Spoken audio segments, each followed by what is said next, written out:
Hello everybody, it is Emery48 here and welcome back to some more ScapeCon 4 gameplay. We are continuing with the Reverse the Whip tournament.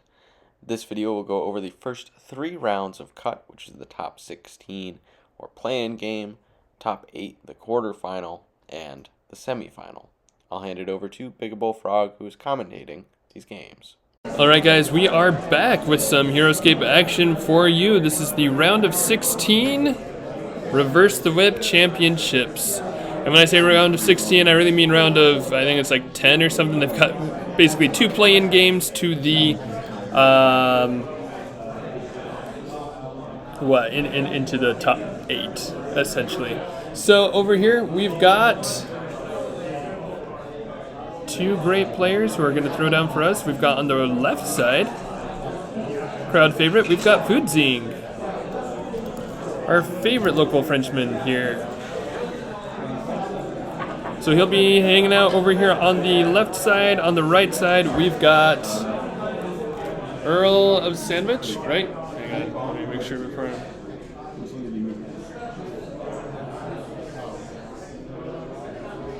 Yep, Earl of Sandwich hanging out with us too.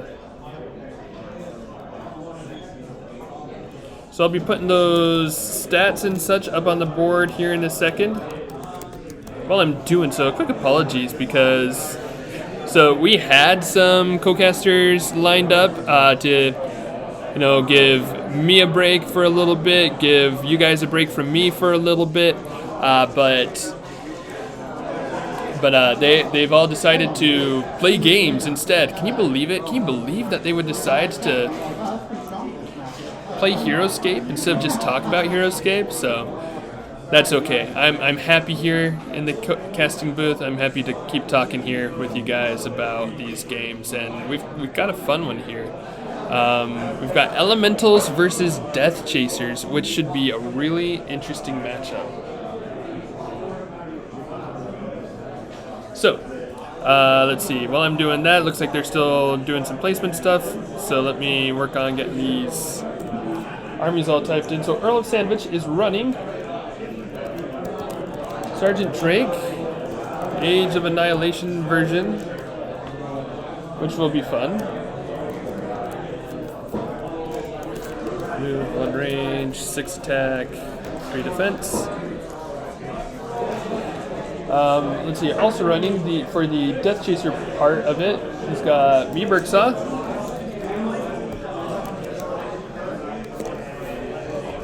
See, we were doing things like this. Knife. 8 moves, 6 range, 3 attack, 3 defense. We've got Nerak. 3 life. 8 move, 1 range, 3 attack, 3 defense. And then we've got Death Chasers. Oops, Chasers. X3. 5 move, 1 range. Come on. 4 attack, 2 defense. Alright, and then you filler in there. I think he's got some filler in there that I'm missing. White Wyrmling times 3.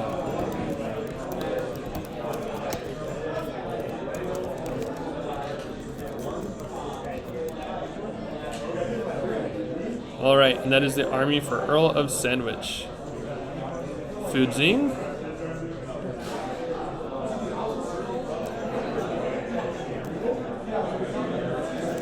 He's running an Elemental army, which is going to be really interesting. So he's got Kurrok, 5 move, 1 range, 3 attack, 3 defense. And then, let's see, so 6 water elementals.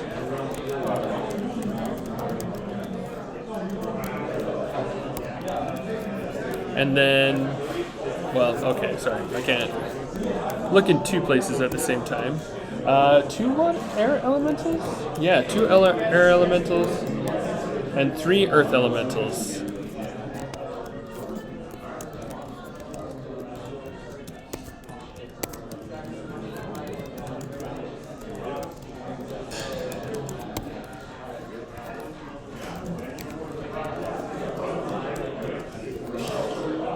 Alright, and then any filler for Foudzing here? Looks like a Marcu.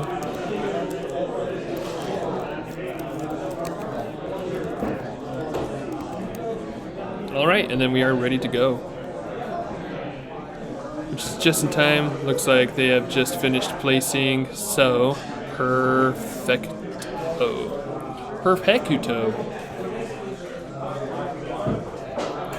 All right, and while we're just getting that last little bit going down, I'm gonna just do a quick announcement in our Discord.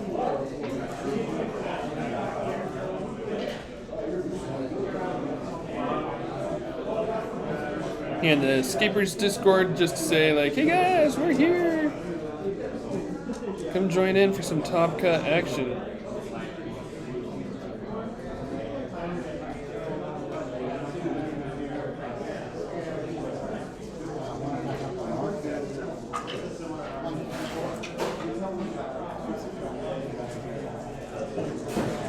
Oh, thank you, Skywhale. Thank you so much for posting that. That's a huge help. And actually, honestly, I've been meaning to say this earlier. I've really appreciated the viewers being around, both for like the conversation, as well as for just like the helps when, you know, like I need a stat or when I miss something that happens. I've been really appreciating that. So thank you guys for checking that out and for helping me out with that, because you know, as I'm sure you can imagine, like ScapeCon, there's a lot of distractions that can happen as a streamer. So, and sometimes those get the best of me.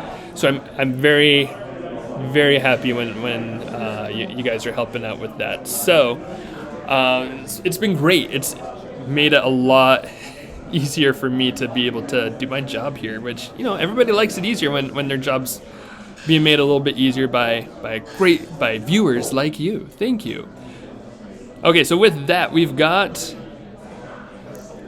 I believe this is the Battle Rush still happening. Yeah, so this is Battle Rush, and now they're rolling for initiative. Earl of Sandwich takes the initiative, and he's going to be rolling out with Sergeant Drake Alexander. Which, Sergeant Drake Alexander, such a cool card. So much fun.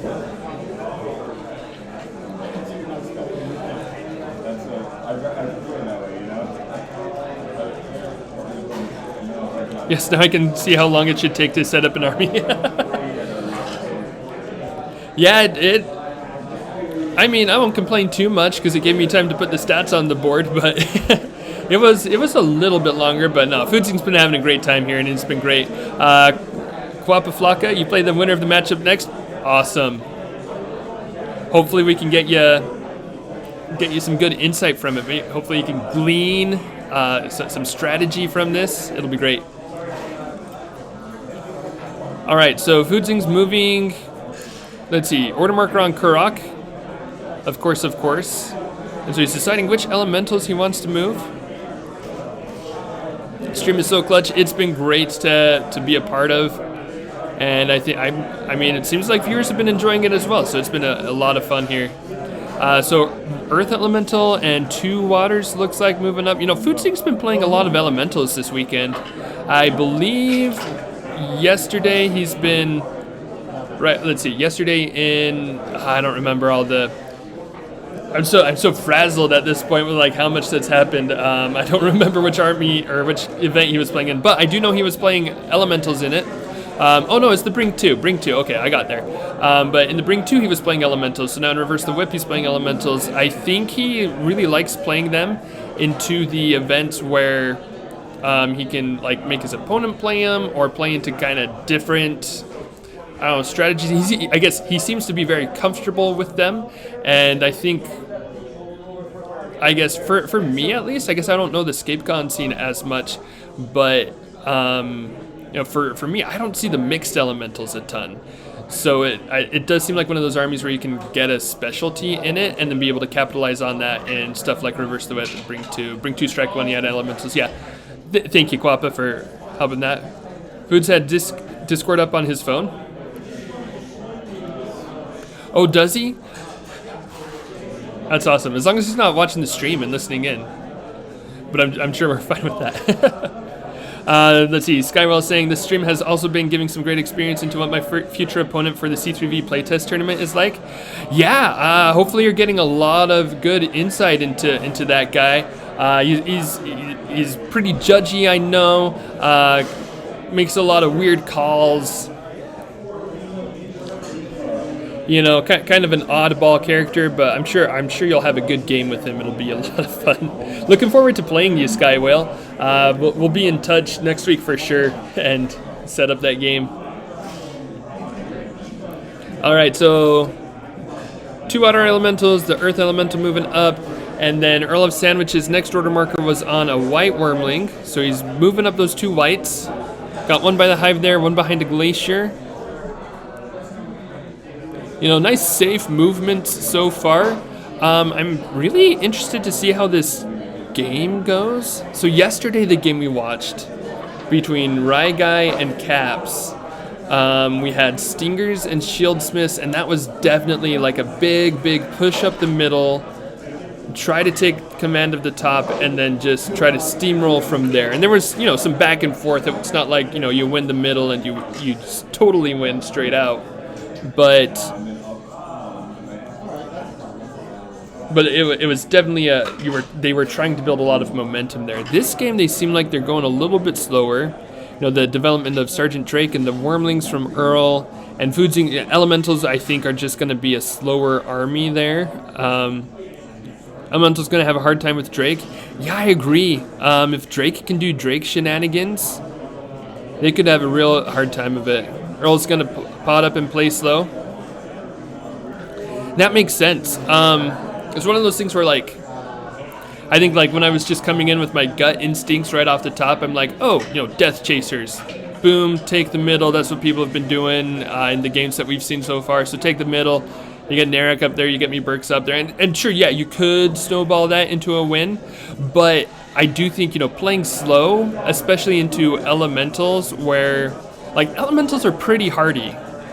Like, water elemental being so bulky, earth elemental being pretty bulky, and then air elemental just being able to stop the progression of the Death Chasers. Like, that's a pretty defensive army, so it does make a lot of sense for Earl to go a little bit slower, just kind of pod up, go onto the high ground, I'm guessing, but not, you know, like, you don't want to overextend, and this is a play-in game, essentially, and so you don't want to throw away your chance here. Drake can threaten grapple too, double whammy. Yeah, oh, and I'm sure Foudzing is going to be playing to avoid this, but just imagine if you got the grapple grab on Kurrok. You know, that'd be super fun. I know that's more of a pipe dream. That's more of a, like, you know, as a streamer, that'd be super exciting to watch and stuff. But that's probably not going to be very realistic for this game. But which means Kurrok has to move at some point. Air Elemental setting up Kurrok move next turn. Okay, yeah. Let's see, Elemental's low range as well, so they kind of have to come to you. That's true. You're going to have to be, like, making this kind of slow move across it. Ooh, Drake grabbing an Air Elemental right now. And then was thinking it stops him from flying any closer. No, so Drake can fly over the vortex, which is very nice. So he can fly over that vortex or grab the Air Elemental and just pull it into him, but just smack him there. Let's see. Air Elemental reducing Drake's defense is interesting. Curious if it'll help at all. It could. Like, you know, that there's Elementals on the board, and with Drake forward now, I could see Air Elemental taking a strike at him potentially, especially since Drake is on higher ground. They played Bring 2 Strike 1, and Earl did grapple his Kurrok. Oh, really? Oh, he did grab his Kurrok? Oh, surrendered in turn 4. Dang. Yeah, that would be... Well, with that kind of experience coming, or having just come from that experience, I'm sure Foudzing's going to be very careful this game to try to make sure that doesn't happen again. Kind of rematch it. Oh, similar armies? Were there Death Chasers in that army too? I'm curious. And that was, let's see. Air Elementals low range. No? Okay, so no Sergeant Drake in that one. Or sorry, no Death Chasers. Drake and Stingers. Okay, yeah. Drake and Stinger seems like a potent combination as well. But cool, and so here we see Foudzing thinking about, he was thinking about moving Earth Elemental up to get an attack on Drake. Oh, I think it was, maybe checking line of sight to see if you can continue to keep an eye on that. What glyph is closer to the camera? So that glyph is Sola Astrid. It's the C3V custom glyph. Vidar did some. Yeah, it's the new attack glyph there. And Vidar did some Photoshop magic to make some new glyphs and did a really good job. So we've got for Yingvild, for Sola Astrid, and for Manig Loden, all of those have some cool art that we're working with here. You want to hop in? Okay. I want you to be chanting USA. USA. Oh, Yeah. We want Ben. we want Ben? Yeah, USA. USA. Okay. Apparently we're chanting USA here. I don't know. Foudzing's got a lot of fans in the chat too, I know. So let's see. Got a couple wounds on Drake there from that turn. Gucci boost. Yeah. No, in Skywell, yeah, the glyphs look so good. I'm sure they're going to be... I don't know if they've officially published them through C3V channel yet. Like, the glyphs are official. I don't know if they've published the art through the channel yet, but I'm pretty sure he'll be throwing it up, if he hasn't already, pretty soon, and they just look so good. It's so cool to see. Like, they look like the glyphs that we're used to with HeroScape. So let's see. Order markers. Foudzing going all in on Kurrok makes sense.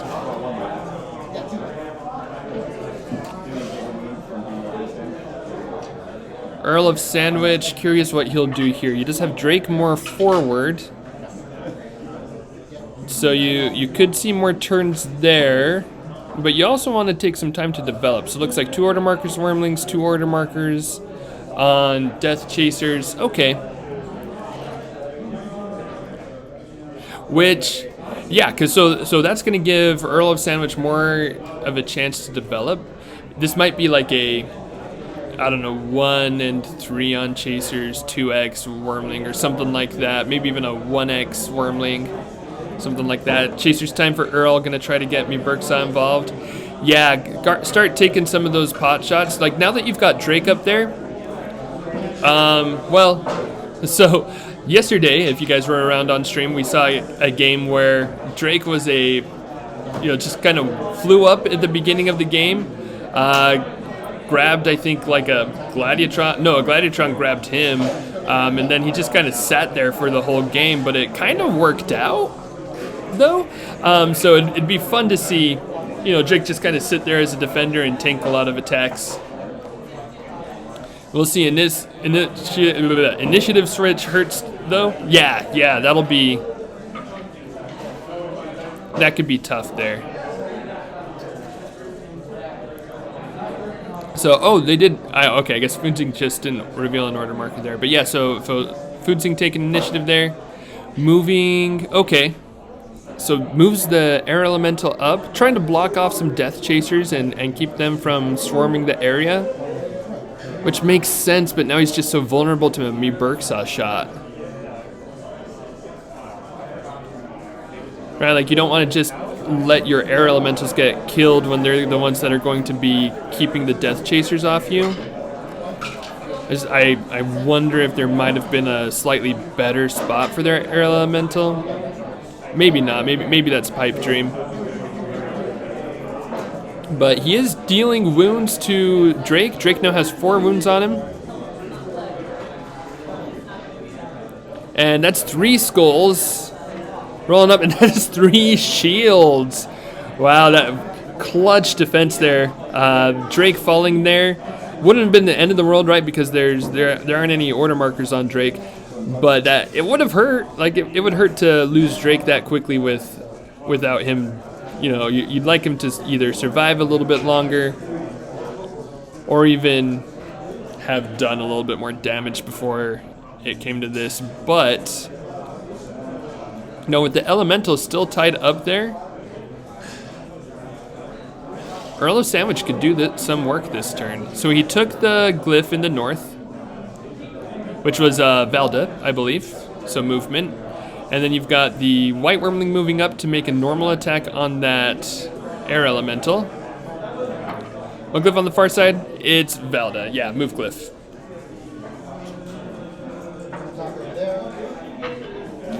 And the attack does not go through. A good defense from that Air Elemental. Now Foudzing gets to go at it again as the Avatar. I kind of wonder... Well, I guess I always wonder if Swamp Water will ever be relevant for the Water Elementals. And here it kind of goes, like you've got that little stretch on the side, but I think unless he's losing, it doesn't become relevant, unfortunately. One of those things that you're always like, I want to use the water, but you know, you can use it for a clutch play when you really need that 4 dice, but yeah, it's, unless you're losing, not going to be working super well. And yeah, Me-Burq-Sa moving 10. Yeah, oh yeah, we're going to see some Me-Burq-Sa coming in and doing some work. Oh, this is also a snow map, so Nerak is going to get his +1 attack and defense, which I find kind of comes in clutch a lot. Like, it's kind of insane how, I mean, you know, obviously going from a 3-3 to a 4-4 is great. Putting that on a cheerleader unit, that can be really key. You can have a little beat stick. Obviously, you don't want to make tons of attacks with him because you don't want him on the front line.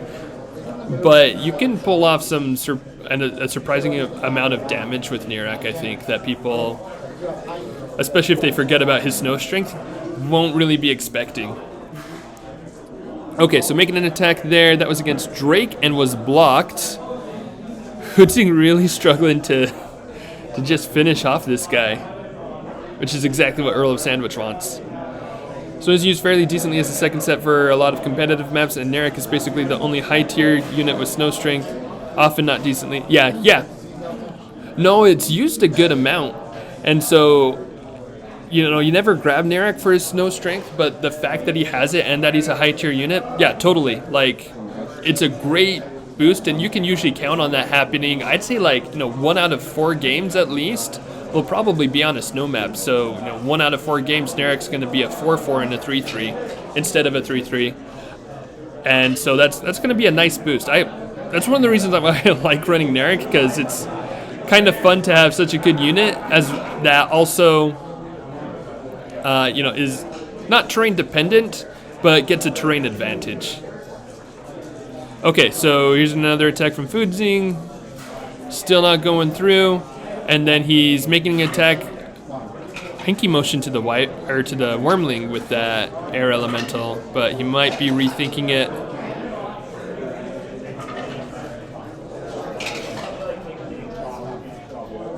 Let's see.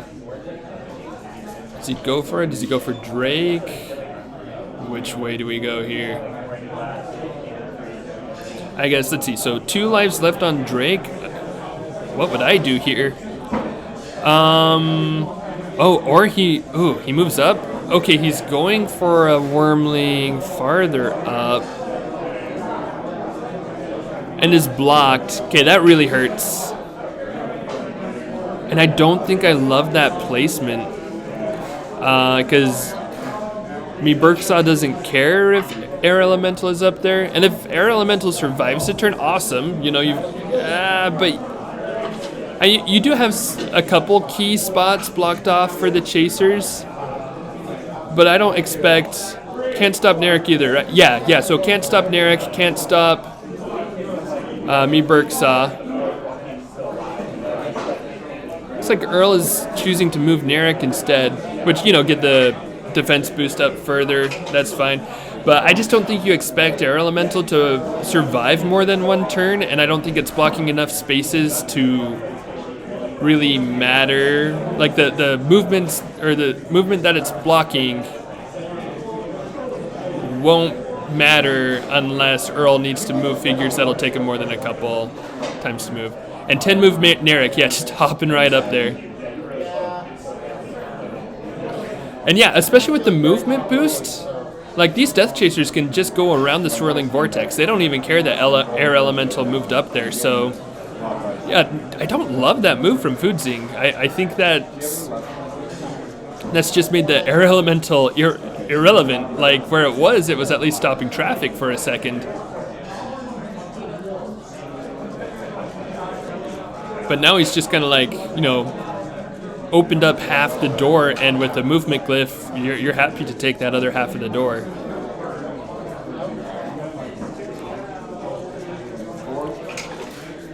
But we'll see. Let's see. The Death Chasers will have just one attack, I believe, on an elemental. Yeah, it looks like just one of them got engaged to an earth elemental. And it defended successfully.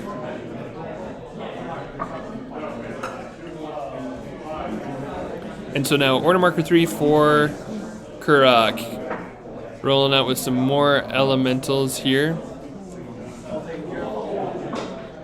Let's see, 1, 2, 3, 4, 5, 6, 7, 8. Okay, so Kurrok does have a pretty decent range. So he can't move that air elemental that's furthest up, of course, too far out of Kurrok's range. He could still push a little bit. Okay, he's not doing that now. I'm just kind of looking at potential future options that he might have.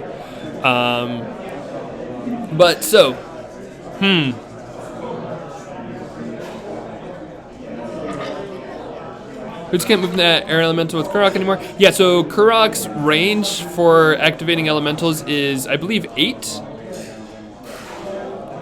Yeah, I'm pretty sure it's at most it would be 10, but the air elemental is just well out of range of either of those. And so, yeah, he won't be able to activate that elemental anymore. Which also, also makes it a problem because even though it's up there, it's not blocking enough spaces. He can't activate it anymore unless he moves up Kurrok, but you don't want to move up Kurrok right now. So yeah, again, just not loving that placement. I think I don't think he'll be enjoying that placement by the end of the game either. But he is moving up some waters to take some shots on... Looks like he's attacking Death Chasers, I'm guessing, yeah.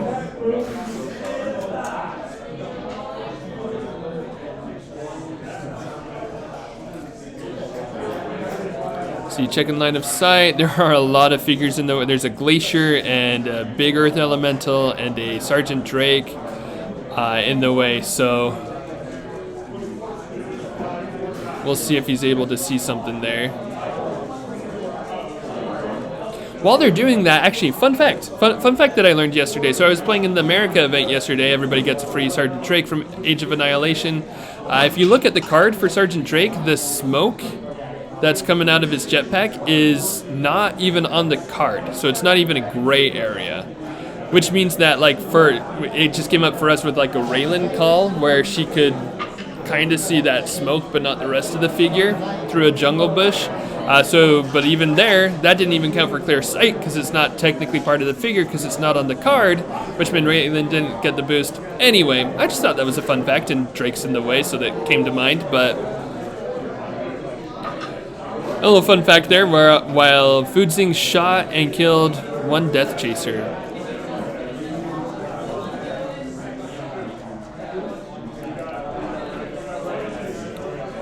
So now we've got Me-Burq-Sa paralyzing stared, the air elemental killed it. So now it's out of the way. Yeah, didn't really do much, didn't really matter there.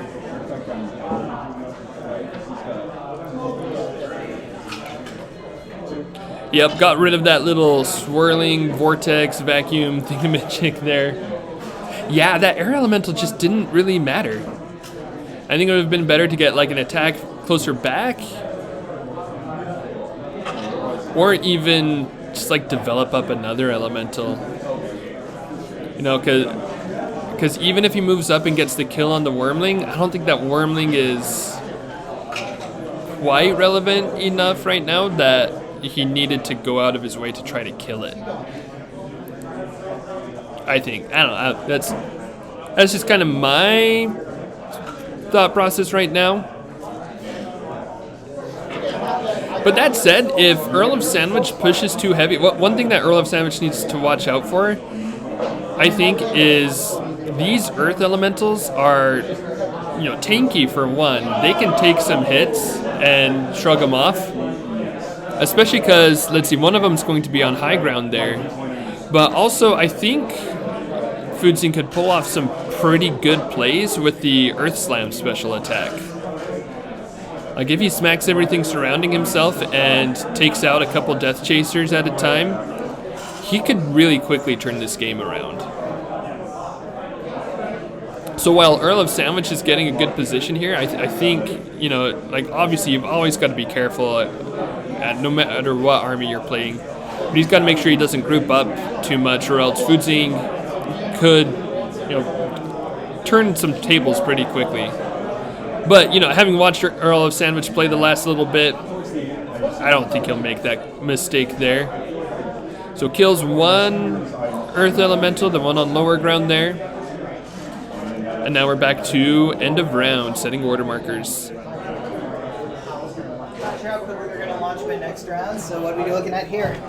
We are watching Foudzing and Earl of Sandwich. Oh, hey, I just got finished playing on this map. Oh, did you? Yeah. Nice, yeah. So we've got Elementals. Okay, yeah, he's got his elemental build and... Yeah, versus Death Chasers. We've got a Nerak, Me-Burq-Sa. Sergeant Drake is right there on the Death Chaser side. How many chaser squads? 3 squads. So it's kind of strong. Yeah, really. that does feel a bit stronger. But I mean, this is actually a pretty good map for the elementals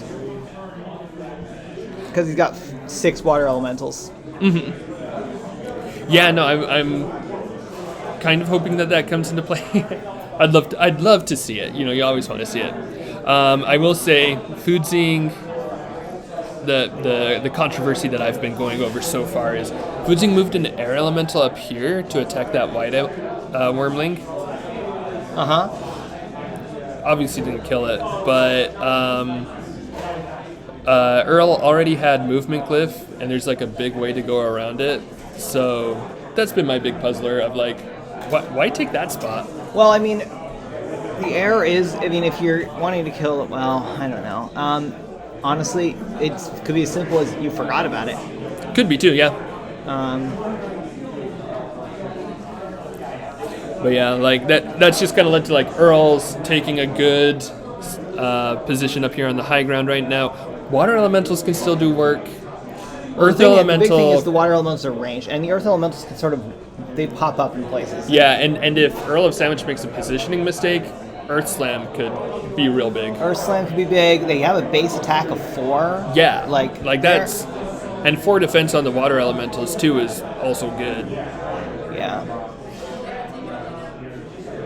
I've played mixed elementals before. It's very fun. It's a fun army. Yeah, I love it. I haven't tried it enough. Maybe like a couple times in very casual games. I've mostly played it in like home games and stuff. I think I brought it to like one tournament once. Mm-hmm. I need to find an excuse to do it sometime. Oh, he just killed a Death Chaser. Okay. Got one shot off.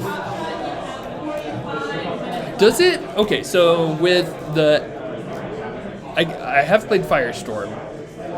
For sure, because everybody has. Yeah.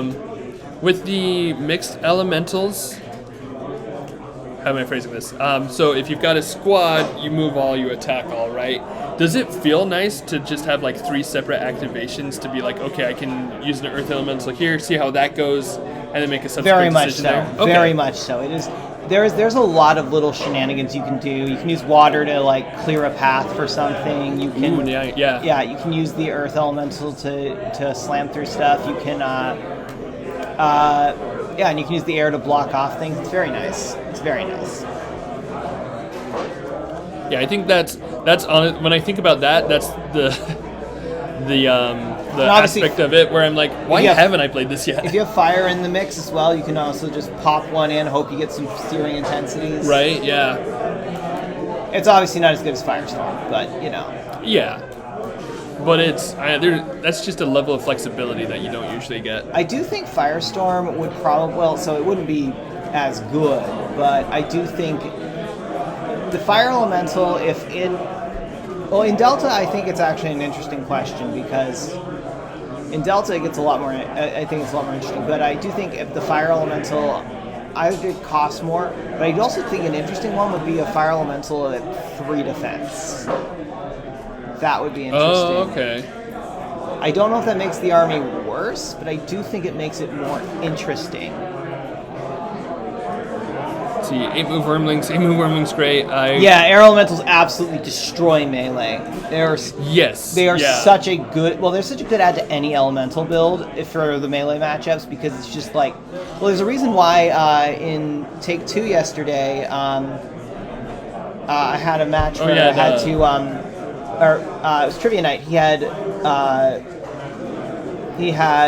Nilf build and a Knights and Alistair build, and I liked the Knights and Alistair build into Gilbert, but one of my armies had Boreos and an air elemental in it, and I was just like, I just lose with my Knights to that build.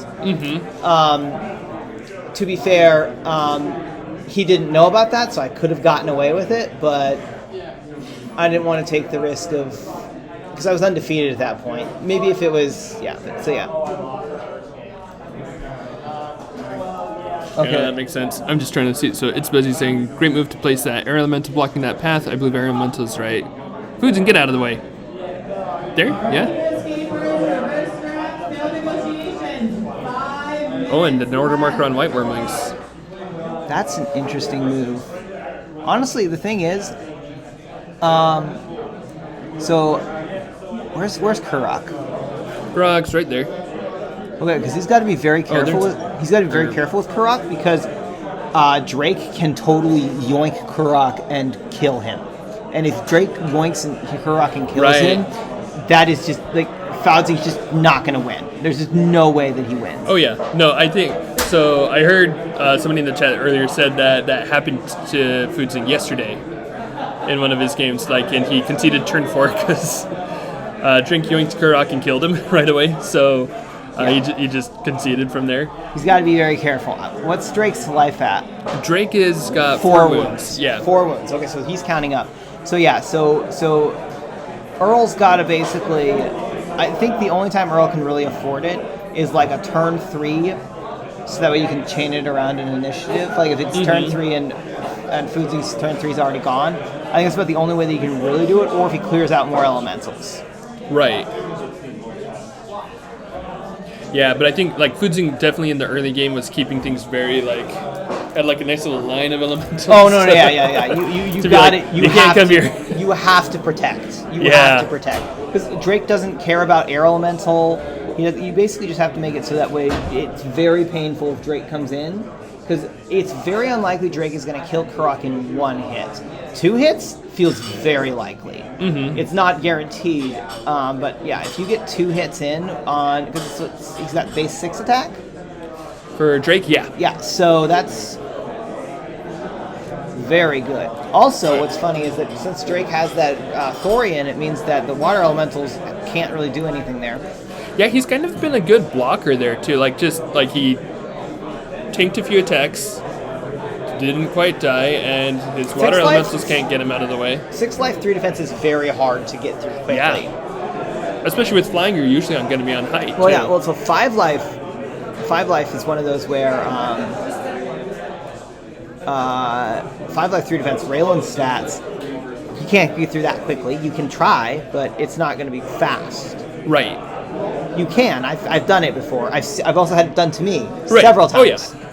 Where it's like, well, I was counting on you living longer. And then there's other games where it's like, oh, never mind, Raelin just dies. He's making good use of that white Wyrmling. It's very interesting to have. To see, it's basically, I'm fascinated that the white Wyrmling is out in the mix this early. Yeah. It feels like more of an endgame piece, but I mean, he definitely seems to be getting some use out of it. How many chasers has he got left? He's got, let's see, 1, 2, 3, 4, 5. Antoine, move your hand. Nope, that's a Drake. 5? Is it just those 5? 5 chasers. 5 chasers. Thank you, Thrasher. Okay, and Me-Burq-Sa still alive. Nerak's still alive. So it's very interesting to go to some white. I guess to kind of try and clear out some stuff. I guess I see the logic because you don't have a ton of chasers, so you don't want to. You know you're going to lose a war of attrition. Did he just? Just lost a chaser. Okay, for some reason, for a second I thought it was Drake, but yeah. Now he's down to 4 chasers, and that's an air there. Oh, yeah. Well, and also, that's the other thing, is that the air kind of stops your chasers from doing things. Right. Where is Me-Burq-Sa? Where are you hiding? He's still back in this. I'm kind of surprised that Me-Burq-Sa is still so far back. And he's sniped a couple guys, but yeah, he's back there. But yeah, he's gonna get that other air elemental at some point, I'm sure, whenever it comes out. Oh yeah, I see Me-Burq-Sa. He's having. I feel like he's playing very cautious, which is probably not a bad call. Mm-hmm. Okay, goes here. And Less cautious now. Well, no, that's actually. Well, actually, no, it's a good spot for sure. Yeah, it's. I don't know what he's trying to hit. Water elemental. I think he's trying to hit. Or is he trying to hit the earth? Earth. I mean, I'd go for an air, but I get it. Well, air elementals. The only one's still back in the start zone. Oh, the other one's dead? Oh, the other one's dead. Yeah. Okay, I thought that there was one in the middle of the board. But yeah. Yeah, I can see going for that back Earth Elemental because the other one's engaged with Drake and the water is kind of just sitting there doing not much. Mm-hmm.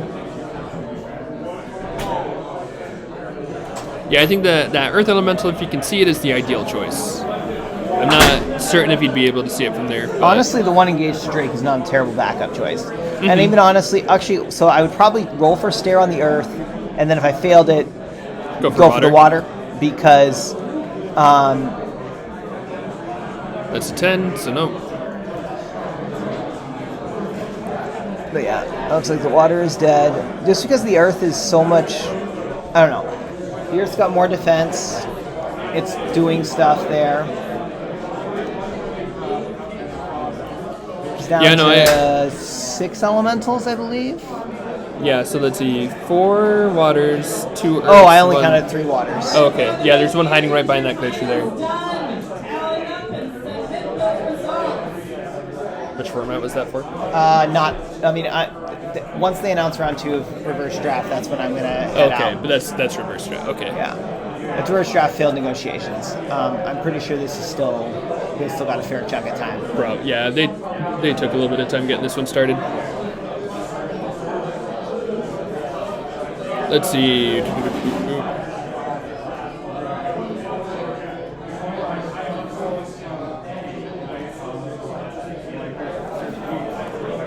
So just Chaser's developing a little bit there. I mean, I think what order marker are we on right now?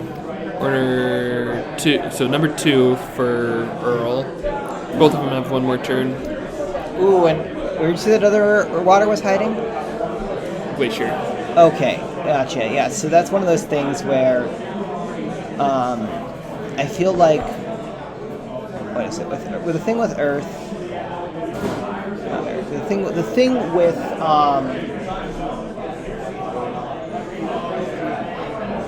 yeah, the thing is that there's no.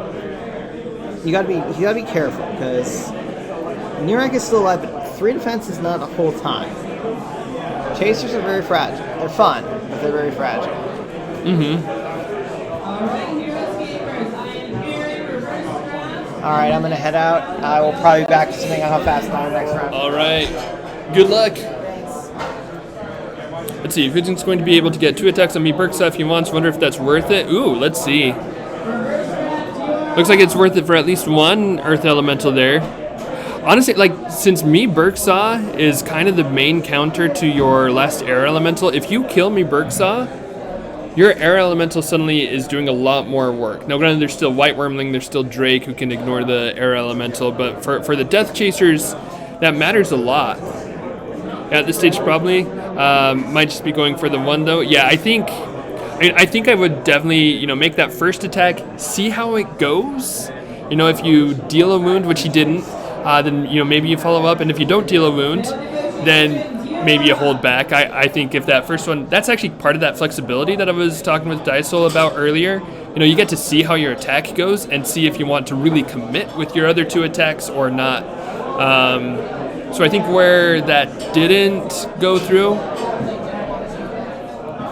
I don't know, can he get guys in position? He did the Earth Elemental special? No, he didn't. So he didn't do the special attack there because it doesn't affect flying figures. So that would have missed the Wyrmling and Drake and would have been only 3 attack dice anyway. So... Wait, did he do the special? Because if he did the special, that was not a great choice. Might be, or might have forgotten that he did. Okay, he did do the special, and they rolled for all this. Oh, did they really? Okay, I might need to run over and let them know about that real quick. Everybody who know? Oh, actually, if you want to run over to the stream, I think they just did like the Earth Elemental special attack and had it affect flying figures. It didn't kill anything, so it's fine, but just for the future.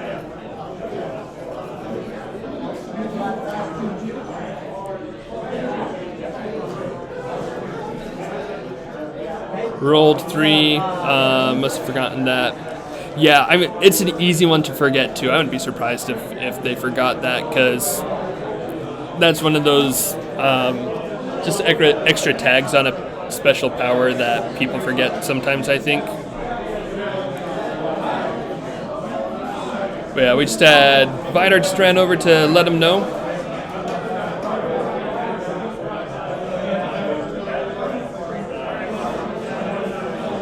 But yeah, and I think that also Skywell, as you pointed out earlier, which I missed, but not sure why you did the special rather than an attack of 4. Yeah, I think definitely if you're trying to kill Me-Burq-Sa, just go for the attack of 4 too, like even with that situation. Of course it's easier if you remember that Earth Slam doesn't affect flying figures. Alright, and Death Chasers, Me-Burq-Sa killed that Earth Elemental. Now we've got Death Chasers moving in. Yeah, this could be rough for him. Yeah, he's going to have some good, like, one attack from high ground for sure. Now he's got another attack on a water elemental.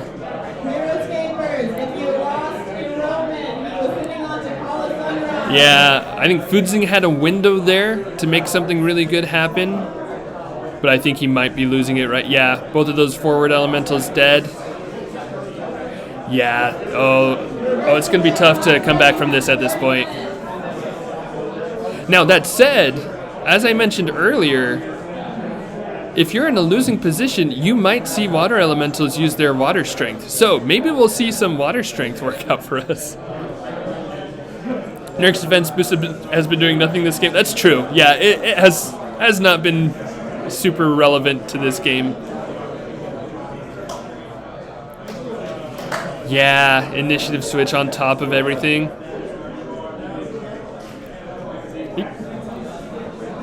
Yeah, I wonder if we'll see. Wonder if Nerak moves up to get it, or sorry, no.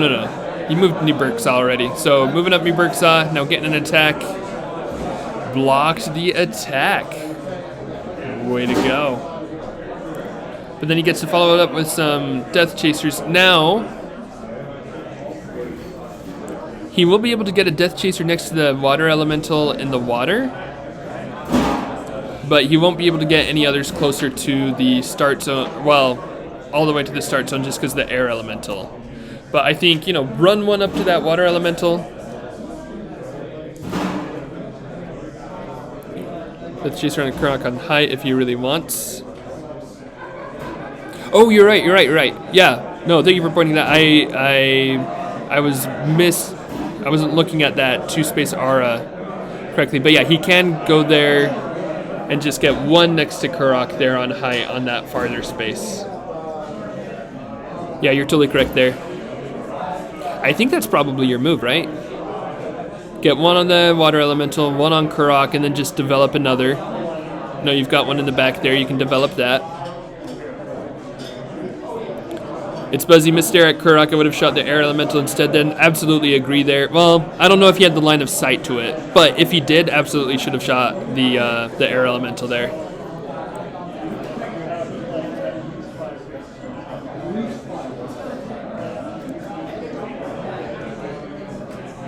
And let's see. Just counting out some spaces. Seeing how he likes it. Oh, he's retreating. Interesting. I wonder if he doesn't see the route to attack Kurrok, or if he just doesn't want to commit quite yet to attack Kurrok. He might be wanting to have Me-Burq-Sa hit first, and then be able to follow it up with more Death Chasers. I could see that. It looks like he's also 1, 2, 3, 4, 5, 6, 7. Saving them for counterattack, I guess. Yeah, I think.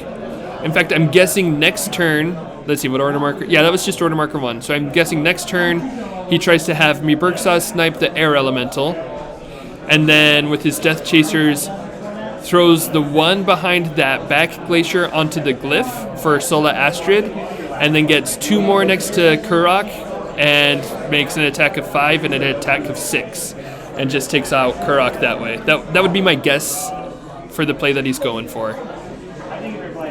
See if this air elemental takes out the Death Chaser. Yep, it does.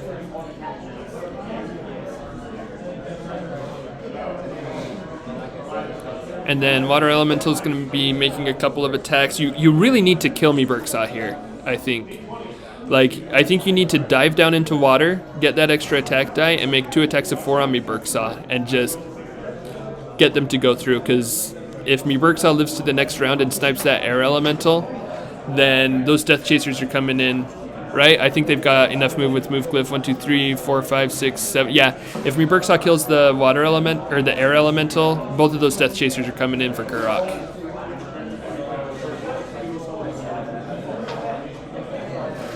Which at this point in the round, wait, hang on, did he just kill Me-Burq-Sa? Oh, he did just kill Me-Burq-Sa in 1 hit.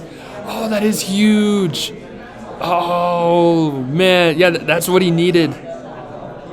Yeah, that's exactly what he needed. Yeah, otherwise, I think, you know, at this point that, like, killing Kurrok this turn would have been too big to come back. So Nerak comes in. so Earl of Sandwich is like, okay, well, I guess if Me-Burq-Sa said, I've still got this other large guy who can ignore the air elemental. But it's blocked. His block made that swing, and it's blocked, so now that kind of throws off his plan. I mean, he'll still have a couple of good attacks. Yeah, he can engage both water elementals, and he can still take the glyph. So his attacks are really fine. If these attacks go through, it's still... I don't think Foudzing can really come back from that. But, you know, at least he killed Me-Burq-Sa. At least he got a little bit more of a chance there. Let's see how well it goes through. Yeah, blocked. Oh man, they're also blocked. Oh man, Foudzing's dice are really kicking in right now. Oh, okay. So we've got an air, we've got 2 waters. What if things come down to points, Thrasher? I think they give them a little bit longer for these rounds, so I think they'll be able to play out the game. But if things came down to points, Kurrok is a lot of points. Oh, that's a good question. Yeah, no, these last few turns have been really big. For sure. If it's just this is Michigan, so his water elementals must have that Great Lakes energy. Love it. Okay, so Earl... Okay, so that was a swing with... Is that a swing with Nerak? I think I missed a little bit of the roll there. But killed a water elemental. So now getting ready to follow up with Death Chasers, I'm guessing? Question mark?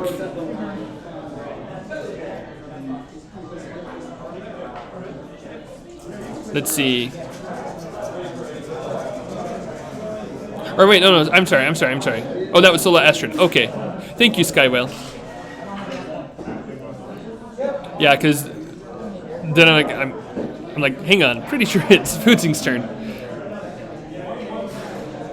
So, okay, so if Air Elemental flies over, makes an attack that is blocked. Water Elemental backing up, taking a shot that is hit. Okay, so now we're down to 1 Death Chaser. Crab Glyph, forget about it, solid play. Dude, how many of us have done that, though? Like, how many of us have gone for that great Glyph grab and then just forgotten to use it? I know I do all the time.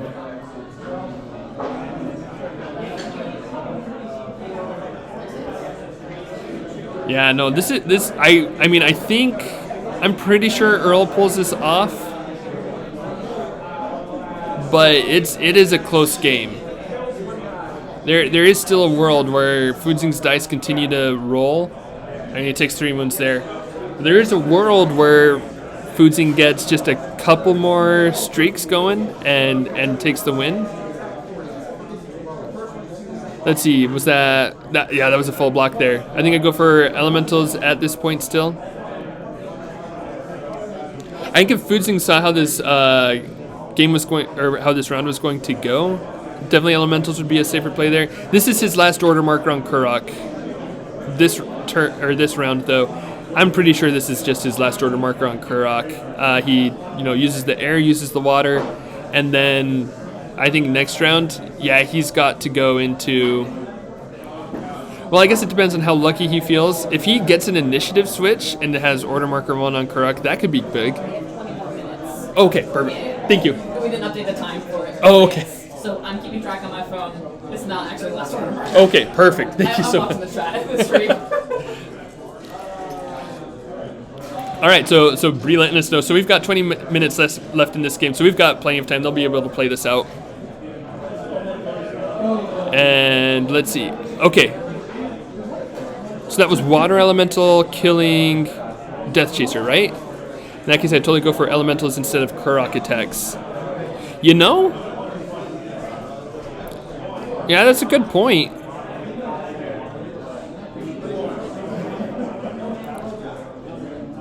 It does seem like it's one of those armies where it's like, how are you going to finish this thing up?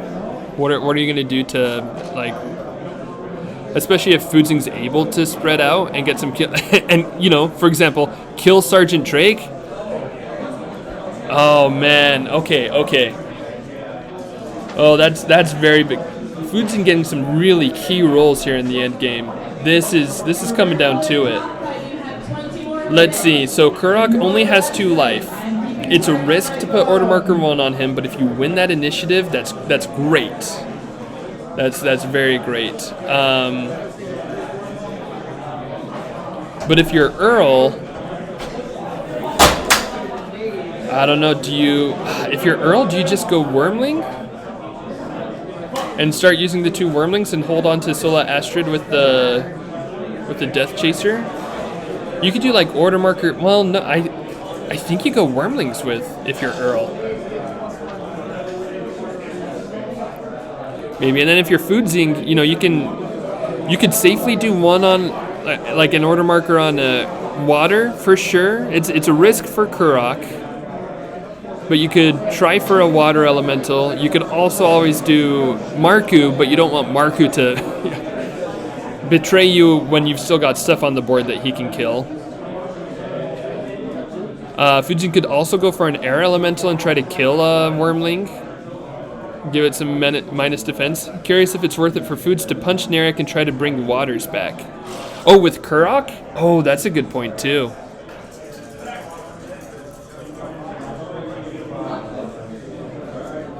Yeah. Hey, follower goal met. 50 out of 50. Thank you so much, everybody who's following the stream so far. I'll have to hope to remember to get Emery to, or let Emery know about that, but I might not. I've been forgetting a lot of things this weekend. I've got a lot that I'm bouncing through.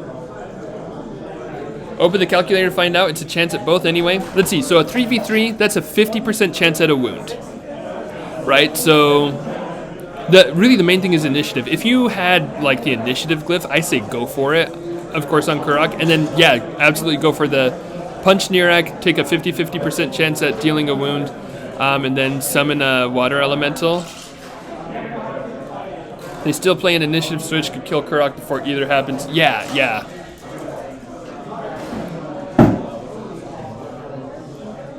Well, and it really depends on, like, if... I mean, I definitely think the play is Wyrmlings for Earl.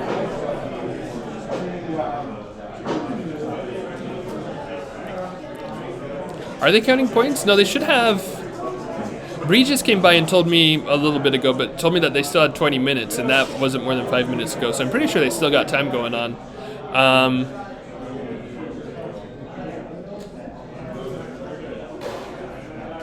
But let's see. Yeah, okay, there we go. Here come the order markers. Okay, so we've got 1 order marker on Kurrok, 3 onto Marcu, 19, so Earl of Sandwich wins the initiative. Order marker 1 was on Nerak. He's also got 2 more on the Wyrmlings and 1 on the Death Chasers. Is he going to go for a strike on Marcu, looks like? Yeah, that makes sense. So he's going to run over, attack Marcu. Is he forgetting about snow strength? Oh, that's a good question. Well, no, it does look like he's trying to land on the snow there. Yeah, he's landing on the snow, so I'm sure he's thinking about it. So he can get an attack of 5 with Sola Astrid. Yeah, rolling 5 dice, that's 3 skulls. Marcu takes 3 wounds there. Okay, order marker 1 was on Marcu though. Let's see if he betrays, does not betray. Do you disengage and go for a worm? I think you disengage and go for a Wyrmling, right?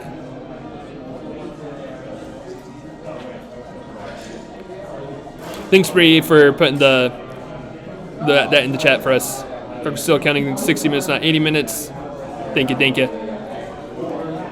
I think you disengage and go for Wyrmling, yeah? Try to heal. Make a swing down, cut down on the activations for now. There's 2 order markers on Wyrmlings, nothing on Kurrok, or on Nerak. I mean, you need to kill Nerak eventually, but I think you go for Wyrmling.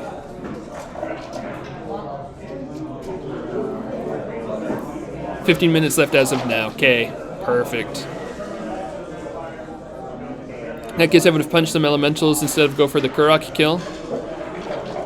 Yeah, if you've got more time. Yeah, I mean, I think he was trying to like just get rid of the possibility for even more elementals to come back with Kurrok, because that can be tricky. Like Kurrok can kind of kite if he's running away and summoning elementals in key spots. But also, yeah, I mean, I think both lines are fair.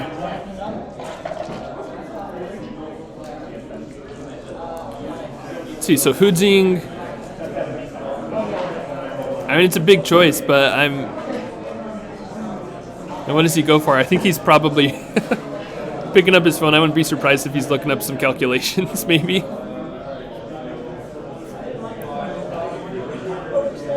But yeah, I think if I'm Foudzing, I definitely disengage, maybe take a wound, attack a Wyrmling, because you probably kill the Wyrmling, heal a wound, and then you can take it from there. You're cutting down the activations. Oh, but he's going for the Glyph Wyrmling. Okay. Make Foudzing unsure what to attack. Yeah. X is on Death Chasers in case Earl lost. Yeah, exactly. I agree with that, Skywhale. Let's see. Oh, so Earl blocks the attack there from Marcu. And moving off of the Glyph for an even ground attack here. That was boosted by Sola Astrid. Deals a wound, and then next attack keeps bouncing out of the tray there, and that's a block. That's a clutch block. Alright, Marcu now. Betrays! Oh, Marcu betrays! Oh no, good news is that Marcu can't move next to Kurrok or an elemental to kill, but it counts down with his dice for wounds. I think he might be doing both. Because I'm pretty sure Kurrok took 3 wounds. Yeah, counting up for Kurrok. He did a weird count. Hang on. There we go. Okay, they got it.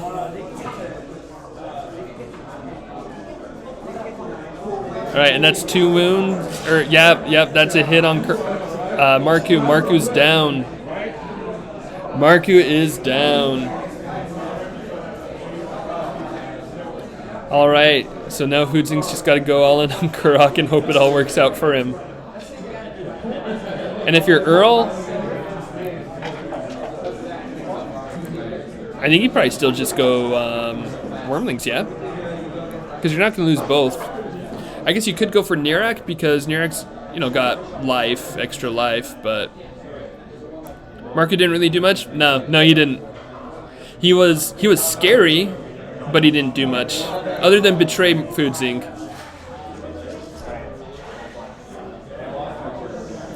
Yeah, that betray, if he had man, if Marcu had killed the Wyrmling, even on that first attack, even if he keep the betrayal, but he kills a Wyrmling on that first attack, like that just makes things so much better for Foudzing, where he's able to start getting 2 activations to the 1 for Earl. Just something like, I mean, I guess technically Earl can get 2 from the Death Chaser, but the Death Chaser is not going to be in the mix quite fast enough, and I think he wants to hold on to Sola Astrid just to have the power to finish out this game. Yeah, going all Marcu, totally correct. Yeah, I think it was the correct play.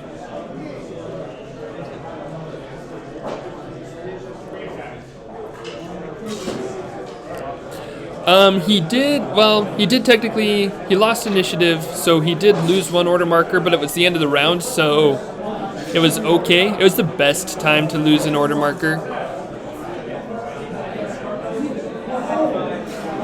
But Foudzing wins initiative here, and is taking a turn with Kurrok, and so now he gets to make decisions on what's he going to do there. Nerak's on snow, so I don't think you run over to punch Nerak for sure. Do you... I think he's going to see where the Wyrmlings can get to.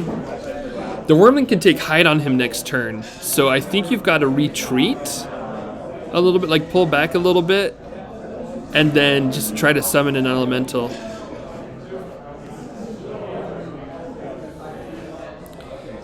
Yeah, summon a water, because, you know, if you get some more waters in this back little area, they can survive for a good little bit.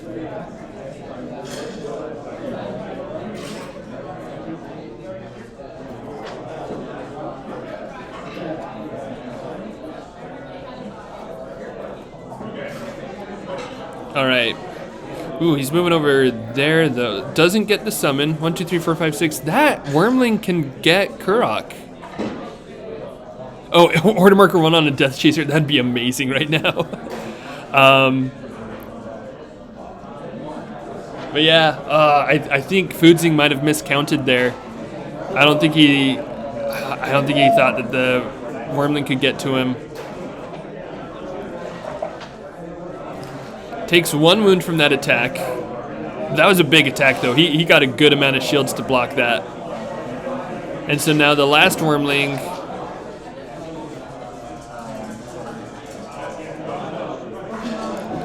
Let's go for Air Elemental. That makes it... I think he wants to avoid a situation where Foudzing just uses the Elementals next turn. Well, actually, hang on. Oh, no, that Water Elemental is out of range. Yeah, I could go for the special. Yeah, and where Foudzing can only activate 1 of the elementals. Yeah, looks like that's game there. Special attack to kill Kurrok and take the game. They're calling it GG's there. So yeah, trying to kill Kurrok seems worth it. Yep, so that's the game. That was a fun one. Oh, what a clutch end game. So much going on there. So that went all over the place. Oh, maybe they're not calling the game there. Maybe they're playing it out. Okay, I thought that they'd called it. I thought I saw them shake hands and call the game there. But they're playing it out. And this could be the end here. Well, honestly, I mean, like, if you've got the water elemental still in water, you can... That's good enough with dice. You could pull that off. There goes the air elemental. And there goes the water elemental. And there goes the water elemental. Added his bonus die there, but yeah. Oh, GG's.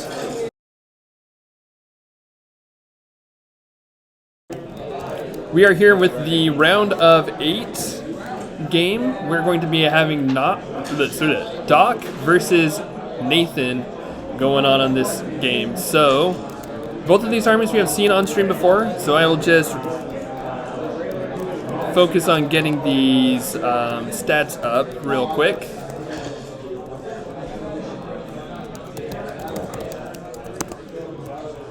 And then we'll jump in with it. I think I can remember everything that's in here.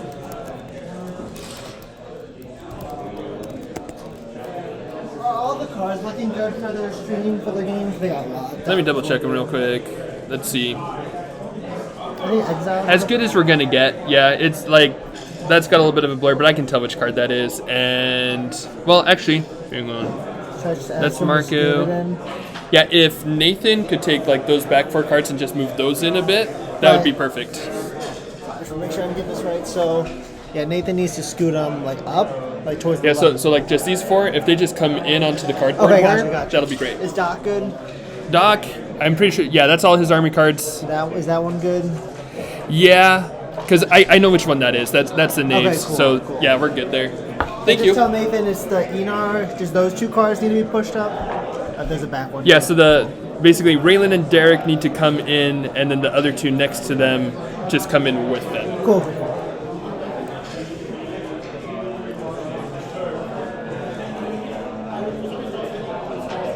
All right, perfect. We've got ISB3 helping us out with making sure things are looking good for the stream, which is amazing. Been having so many people help out with this, both in the chat and out here on the floor. Oh, it's been so good and been so much fun to be a part of.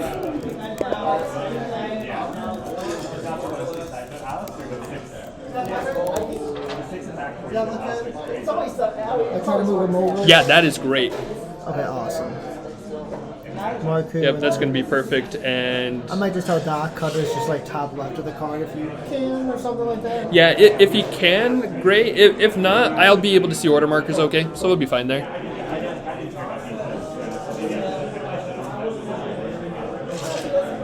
All right, White Wyrmling X1. 6 move, 1 range, 3 attack, defense, and then there's also Marcu in this army.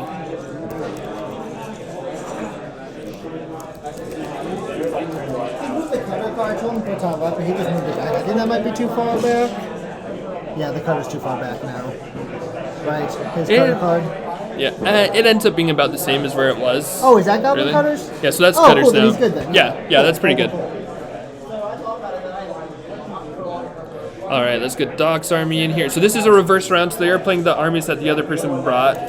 So Doc is playing Nathan's army with Raelin, Rise of the Valkyrie, 5 life, 6, 1 range, 3 attack.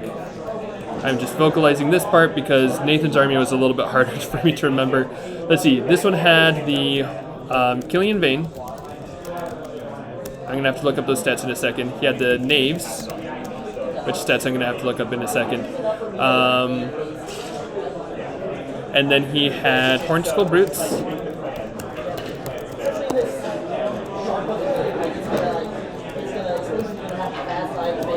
And Goblin Cutters.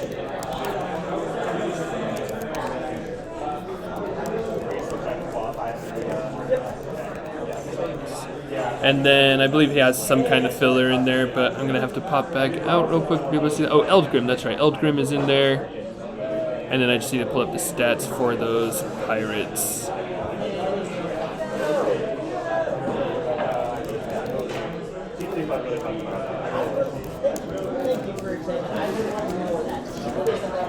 Alright, and let's find out what those pirate stats are. Yo, do you have pirate stats memorized? Which ones? Killian Vane and the Knaves. The Knaves are 5132, I believe. 5132? That's probably correct. Yeah, you got it. Good job.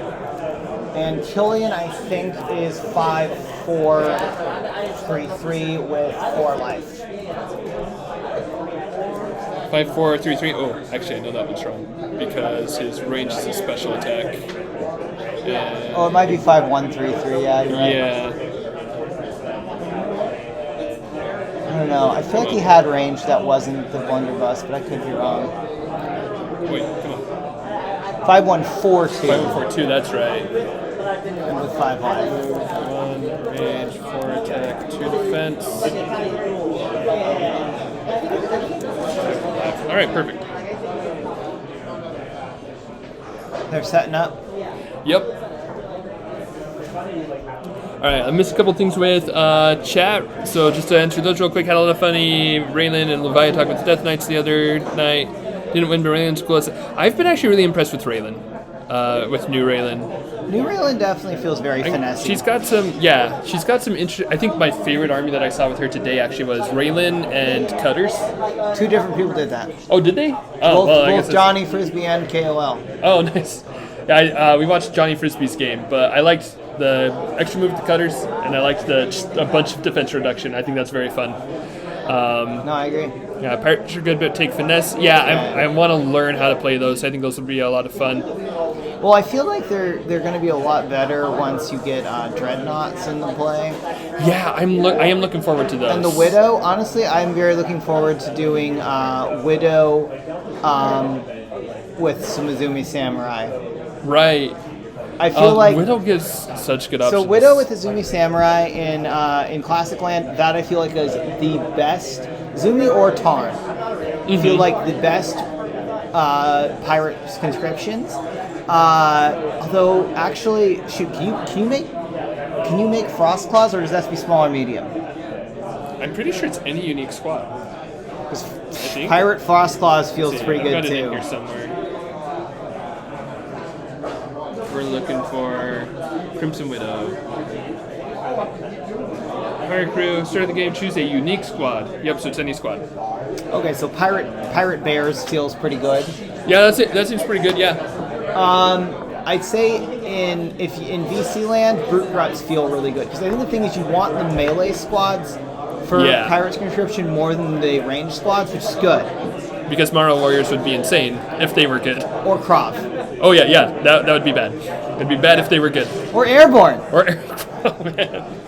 Yeah, because it gives them +1 attack, right? Or not. I think it's +1 attack for melee. For melee, yeah. Which is but if it was +1 attack just generally, so bad. 4 attack Krav. Everyone wants that. Yeah. 3 attack Morrow Warriors. I want it if I'm playing it. 4 attack Airborne. Trying to think of would any VC units be absolutely busted with that? The B11s. Brute Gruts would be bad. B11s would be awful. Yeah, no, Brute Gruts are actually really solid with the. Or Grey Spears. Grey Spears Arctos can already get up to 4 or 5 easily. Yeah, that would be very good. I really like being able to just sort of crunch with it. Pirates definitely feel like a very me type of build. I haven't gotten a chance to play with them in person or anything like that. Just I like the concepts a lot, and I definitely look forward to playing some games with them. I just really haven't gotten an opportunity. I didn't do any AOA for any of the events here. Partially because I didn't have my stuff yet, and I didn't know if I wanted to do. I did. Yeah, I wasn't. I don't know. There wasn't anything I was itching to play. I know I was going to get a lot of opportunities to play things. Yeah. So. Yeah. So I just kind of was like, let's play builds that I want to play. Right now I'm playing an Ebon Armor build because that's one of my faves. Ooh, Ebon Armor as pirates. They're not probably not great. They're not great because the pirates don't count as humans. That's right, because they're all mixed. Yeah. Yeah, none of them are If humans. the pirates counted as humans, Ebon would be an amazing draft for them. It would be such a cool draft. No, Killian. You could do Killian. It'd be Ebon, Exiles, Dreadnoughts, Knaves. I don't know how many points this is. Fia and Killian. That sounds so fun. Yeah. That sounds so fun if that would work. Ebon Armor are one of my favorite. I love units that are hi, find weird synergies with this thing, build something, and it's kind of I also like armies that make me play differently. It's one of the reasons why. So I really love Reverse the Whip games. I love playing them because they're usually some very weird stuff. What's Adam got? He's got Raelin, Killian, Knaves, Brutes, Cutters, Eldgrim. versus his build. Okay, I don't know how good Nathan is with this. I mean, it's Nathan. He's a good player. I expect him to not be like terrible with it. I do think. Oh, do brutes get to barge into battle for any squad? Is it squad or? It is any squad. Okay, so they get to barge into battle for the Knaves. I like that synergy. No, yeah. I have so much fun with Hornskull Brute's probably my favorite figure. They've already started, right? Yeah, they're just some initial movements, but okay. I was wondering. I was like, do you take? Oh no, you don't take. I was about to say, do you take Wannock with Eldgrim turn 1? But no, you don't. You don't do it because Marcu's on the other side. You don't bother with Wannock. Right. Yeah. What's the other glyph on Takala? It is Solastrid. Okay, that's actually tempting. Yeah. Wait, but is that for Takala Jungle's huge? Could he 1, 2, 3, 4, 5, 1, 2, 3, 4? Is that too far if the for glyph Eldgrim? is more than like 10 spaces away, moving. 1, 2, 3, 4, 5. 1, 2, 3, 4. I think it is from both. I want to count. 4, 5, 1, 2, 3, 4. I think it's 11. I think it's like exactly 11. Wait, are they starting reverse? Oh, reverse draft started. So. Oh, okay. We'll see ya. Big thanks as always for Dicelo for stopping by for us. But yeah, I think the Astrid glyph is 11 spaces away from both sides of the board. So it doesn't quite work out. All right, let's see. How are these players going to be approaching this game? Nathan started with an order marker on Wyrmlings. We've got a black up on the rock on the east side there. I didn't see where the other Wyrmling went. Let's see, 2 reds in the start zone still. And there's jungle there. I'm not sure. I don't see a white or another black anywhere. We'll see that in a second, I'm sure. And then the just got some dwarves developing as well. Meanwhile, Doc is kind of doing this interesting slow development configuration with his pirates.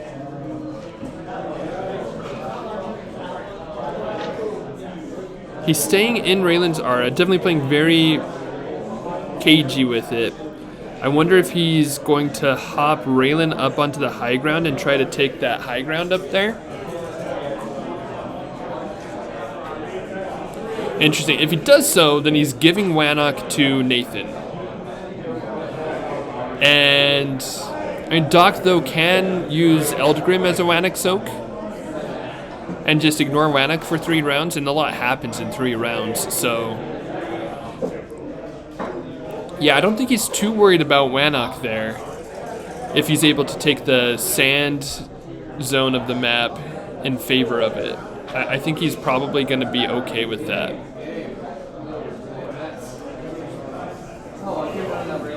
But let's see.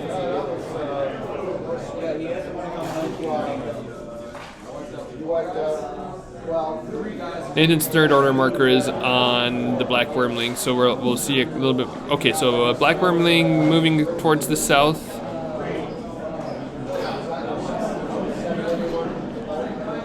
Does look like bushes are blocking a lot of the Wyrmlings right now, so we'll have to play peekaboo with them a little bit. But he does take Wannock, which again I think Doc is probably fine with. And yeah, he does move Raelin up into the sand area, so it does look like he wants to make a push up into that part of the map. So we'll probably see him next round developing. I wouldn't be surprised to see even like an order marker on each of his squads there, just to get each of them up into the area. You know, get him up into Raelin's aura.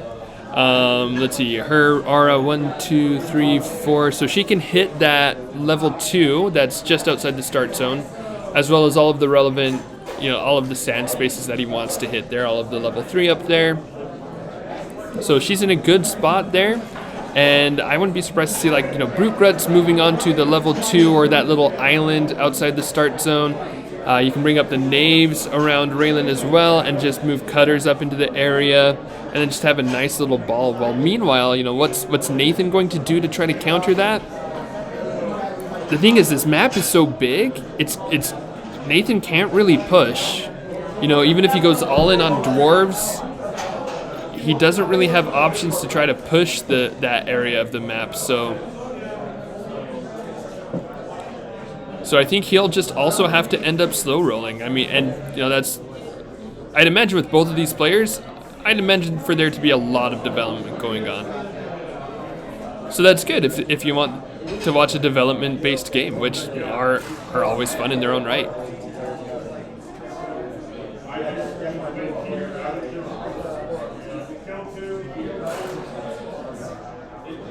Well, let's see. So order marker 1 on Wyrmlings. What do we do? What do we do? Do we go for an attack? Probably.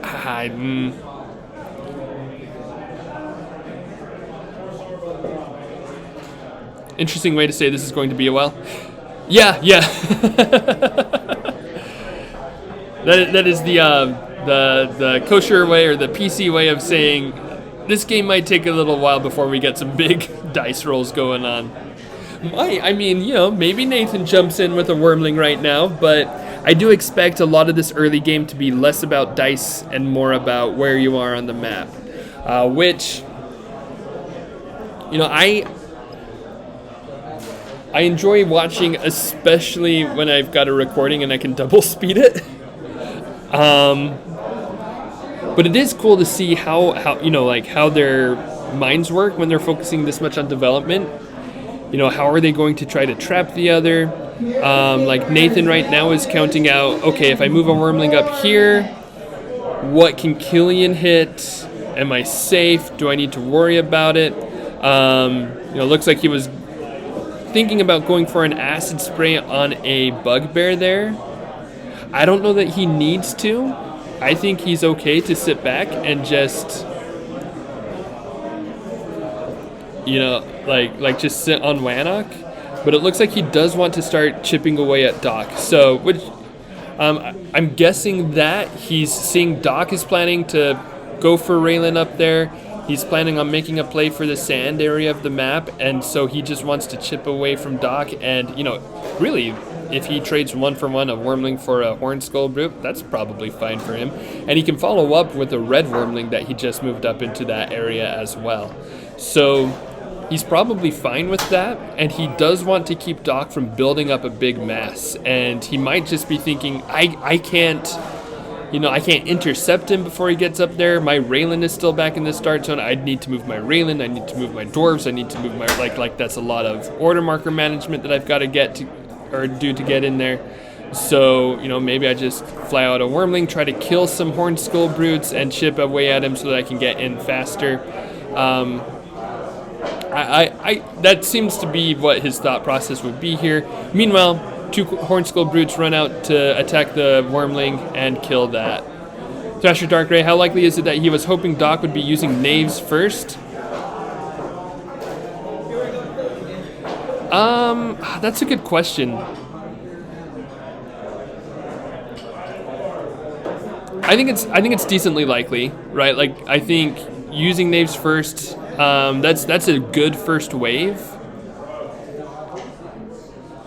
The thing is, like, this map is so big that, you know, if Doc was like, I'm just gonna run out with Knaves and Raelin and do a lot of work, he would easily leave himself stranded. And I don't think Nathan would be expecting Doc to do that. It's just the map is going to be playing into this matchup a whole lot, because, you know, on a smaller map on Turmoil, yeah, you could like pump up Raelin and then like just do some Knaves and Killian fighting, or, you know, whatever it is. You could even do like Hornskull Brutes and Cutters, get them into the mix really quickly, really easily, and just have a lot of fun with that. But on Tikala Sunrise, it's going to take a little bit longer. You know, it's a big map. If you're trying to get across the map, you can rush across it, and there are ways that you can do that for sure, but it takes just a touch little longer than it would on another map, and just that little bit extra effort that it takes for movement and for order marker investment and such, that's usually just enough to kind of throw off the game if you're not planning for it beforehand. So I guess that's kind of a roundabout way of for that question that came up for looking at Doc and using Knaves first. I think it's hard to predict how people are going to move on this map, and it's harder to counter those movements because if you're expecting Raelin Knaves, then you can play whatever it is you think will be coming out and react to that very quickly. Whereas, let's see, I guess, so on this map, even if you predict correctly, Doc can, like, if you don't like the matchup you're going into, Doc or Nathan can slow roll a lot more and just keep a safe position because there's a lot of those on this map. So it's part of why I like Tikala Sunrise because it gives you a lot of options. And it does focus a lot on development and where you're at on the board because running out with a few guys at a time usually doesn't work out very well because you've got your start zone is very safe, there's high ground outside of your start zone that's very safe, and so you've got to plan for like how you want this game to go. It's part of why I think I like Tikala Sunrise a lot, and I think why some people don't like Tikala Sunrise a lot. Also because, it is an old map, and it has been around a lot, but I've always, each time I play on Tikala Sunrise, it's a fun, new game that I haven't played before. Which, it's true of every map, but it's especially true of Tikala Sunrise. Alright, so let's see. So Doc did open up Order Marker 1 on Hornskull Brutes. He's got a chance to go after the Red Wyrmling. The Red Wyrmling missed its attack, which is great for Doc. So he could go for red and... Oh no, wait, I'm sorry. Hang on. Oh no, I'm off. That's... Okay, I apologize. They're just taking a little while to reveal order markers. I know it's Doc's turn again, but I didn't... I thought it was his order marker 1. No, it's his order marker 2 on Knaves. Okay, here we go. So moving up with Killian, nothing in range up there, right? Yeah, Nathan hasn't developed anything up there. So Doc's just gonna take this level or this sand area, hold it a little bit better, and chill. Yeah, so he'll just be cementing his figures up there. Meanwhile, Nathan, let's see, Nathan's number 3 is on red Wyrmlings. Interesting, his X is on Derek? Why would you have an X on Derek? That's probably supposed to be axe grinders or something, but anyway. So red Wyrmling turn for Nathan here.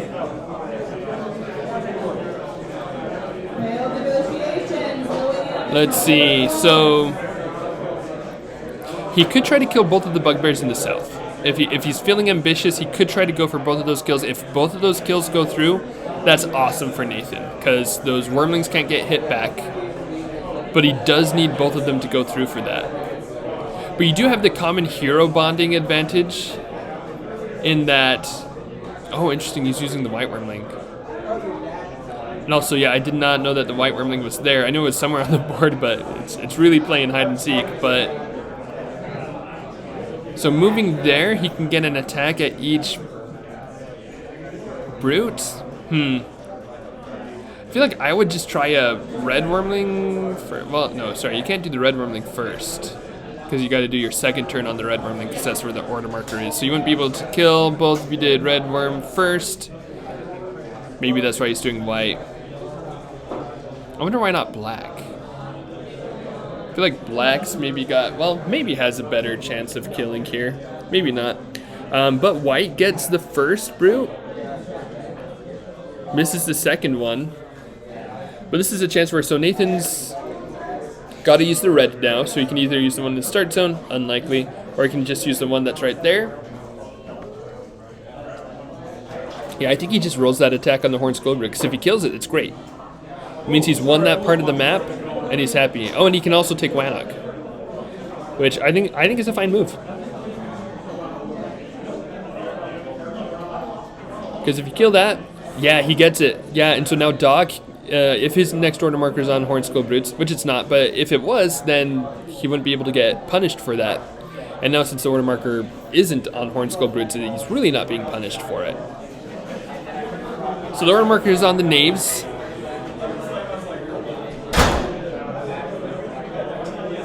He only has one black Wyrmling left. I think he's got... No, wait, yeah, you're right, sorry. Yeah, that's fair. Maybe that's why he didn't move that black Wyrmling out. I'm also not sure of the odds. If you've got two 2v4s versus one D20 roll, the D20 roll I think is like a 50-50 or close to it. Two 2v4s, that might be a little bit better than a 50-50. I'm really not certain on that. I'm not a statistician, unfortunately. But yeah, but also I think, you know, holding it back also makes a lot of sense for... You know, you've got a Raelin on the board. Black Wyrmling can, you know, get a clutch roll on a Raelin or on a Raelin-backed something like Killian or some such. Although, we've got Killian making a play. So Killian's running out. He's going to make a blunderbuss special attack into Nathan's start zone.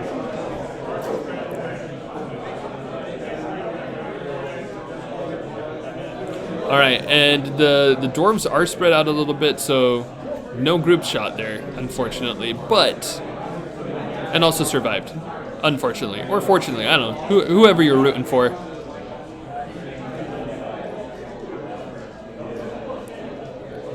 Following up with the Knaves,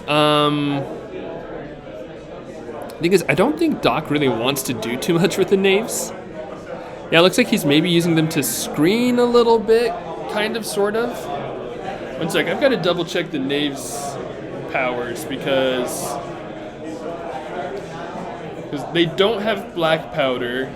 I think these are the ones that have... Oh, First Assault. That's right. I was remembering it correctly, so it's a good thing I'm double checking. So, First Assault and Disengage are their main powers. Plus the captain's orders and such like that, but...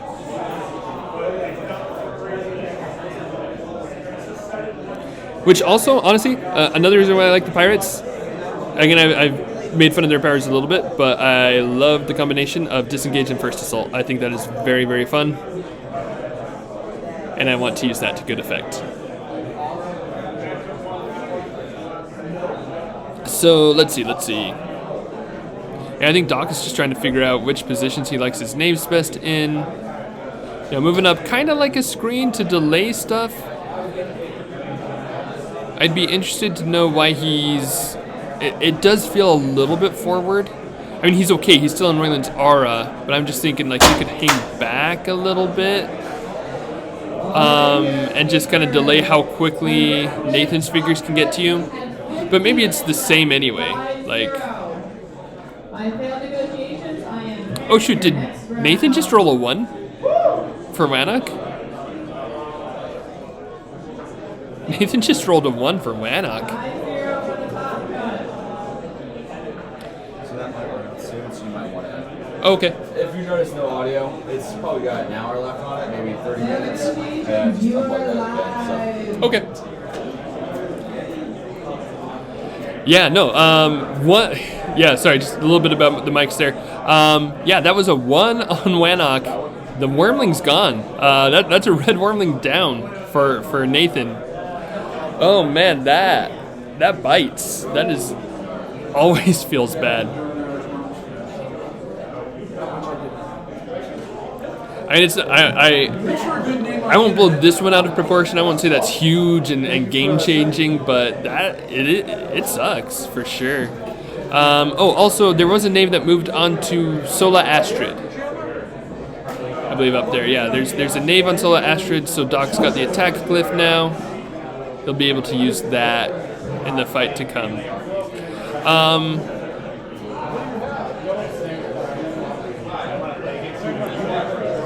Now I'm wondering what Doc's next move is. Because he's got the sand part of the map, but he does still have 2 brutes in his start zone, and he's got the goblins in the start zone. Meanwhile, Nathan has everything in his start zone as well, so he's got a good position, but I wonder if he decides to reinforce a bit. I mean, I think you've got to do order marker 1 on the Knaves, just in case Nathan tries to make a rush for Killian so that he can pull back Killian.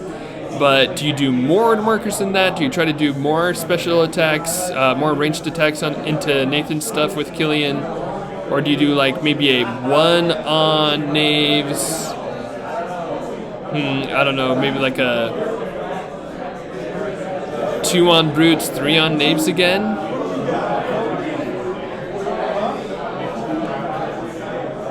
Or maybe, Okay, looks like 3 order marks on Knaves, 1 order marker on Brutes. I wouldn't be surprised if one of those was a numbered order marker on the Brutes. Well, no, actually I would be a little bit surprised, because that would mean that Doc would be probably putting number 3 on Brutes. I wouldn't expect that from him right now. It'd be an order marker 2 or nothing.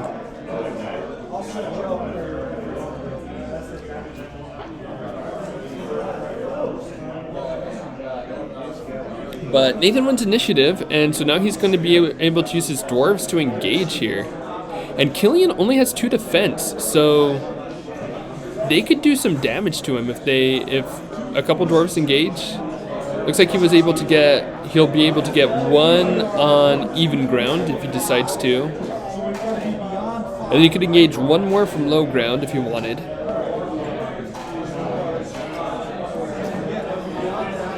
I'm not sure if he wants to push that much, or if he wants to slow a little bit. The thing is, it's hard to... Okay. Sorry, they keep making announcements and I let myself get distracted by those. Yeah, I don't know that he needs to double engage Killian. I think engaging once is fine. Maybe get some wounds there. I mean, it sucks throwing out a dwarf that is probably just going to die right away.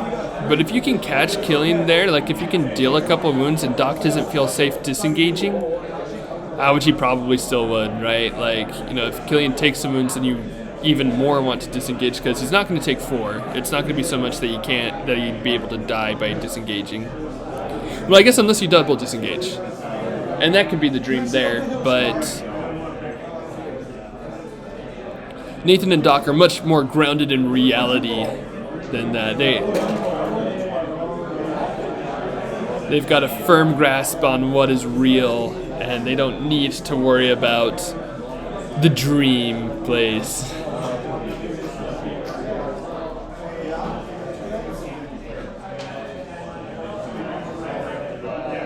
Let's see. Looks like he's also considering going for the Knaves. Okay, ends up choosing to go even ground.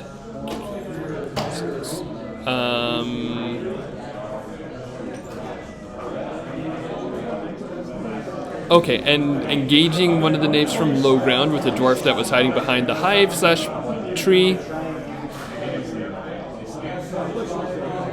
Those Knaves are going to be rolling 5 defense with Raelin, I guess, when he's attacking from below. Interesting, but he's engaging them all.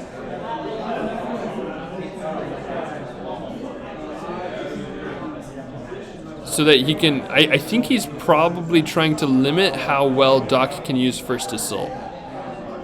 But the fun thing could be, with Disengage and the squad, you can do some really interesting First Assault shenanigans if Doc wants to. I don't know if it'd be worth it quite. But he's got some you can do a little bit of a shuffle, kind of like the stupid, bless its heart, but that stupid 10th Regiment bayonet shuffle. That's also kind of why I was thinking Doc was pushing a little bit forward with those Knaves, because it is kind of opening him up to these attacks. But it could be what Doc wants. He might be wanting to draw out the Axe Grinders because he is now fighting outside of Raelin's aura. You done already? Turns out that Krav beat Mezzos even when they're in Raelin's aura. That seems counterintuitive. Wait, what? Krav beat Mezzos? Yes. When they're in Raelin's aura and have jungle. Because I was able to just throw a ton of dice at him, burn through the markers. He couldn't really come out of the aura to come fight me.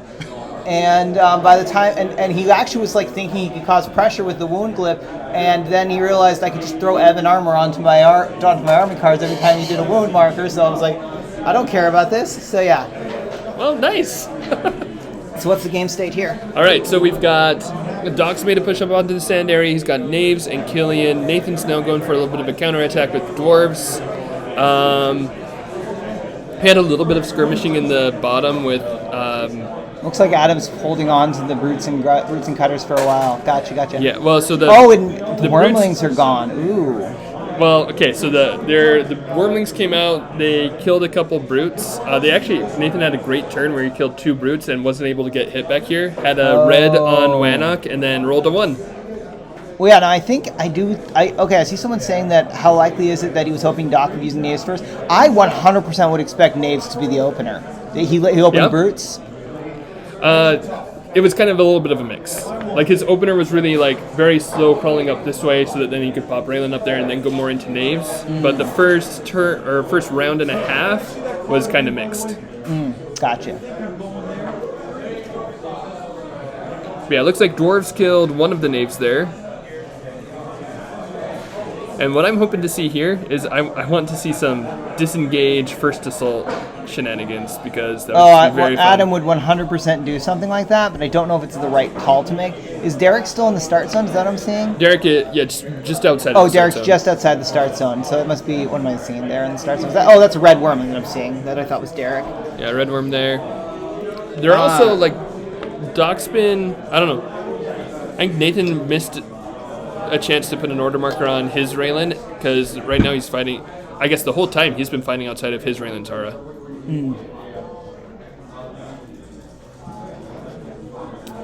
Oh, Nathan has been fighting outside of Raelin's aura, or Doc has been? Nathan has been fighting outside of his Raelin's aura. Yeah, because she's just right there. I don't love that. And he's engaged down here a little bit, and he's engaged up the sand. Okay, I feel like that's not good for. That's not good for. How's he been fighting in the aura, outside of the aura when he's the one with the range advantage? Because, I guess Killian's got a range of 4. He totally outranges him. That's. Adam must be totally using that to. Killian's got 1 life left or 1 wound. 1 wound. Yeah, he's counting up this time. Someone told him to count up. Yeah, I guess. Maybe it was Nathan. And then, Killian moves over. Yeah, there you go. First assault disengage shenanigans. Just switching places, basically. Oh my gosh, I love it so much. It's so good, right? That is such a fun... Because, I mean, there's a 25% chance they both die, right? Oh, wait, no, they have disengage. They have disengage. They disengage, yeah. Oh gosh, I forgot the name. Yeah. Oh my gosh. They just have disengage, so they can just, like... so good. Oh, I love it so much. I mean, to be fair, Adam playtested these things, so he's going to know how to play them better than a lot of people. Yeah.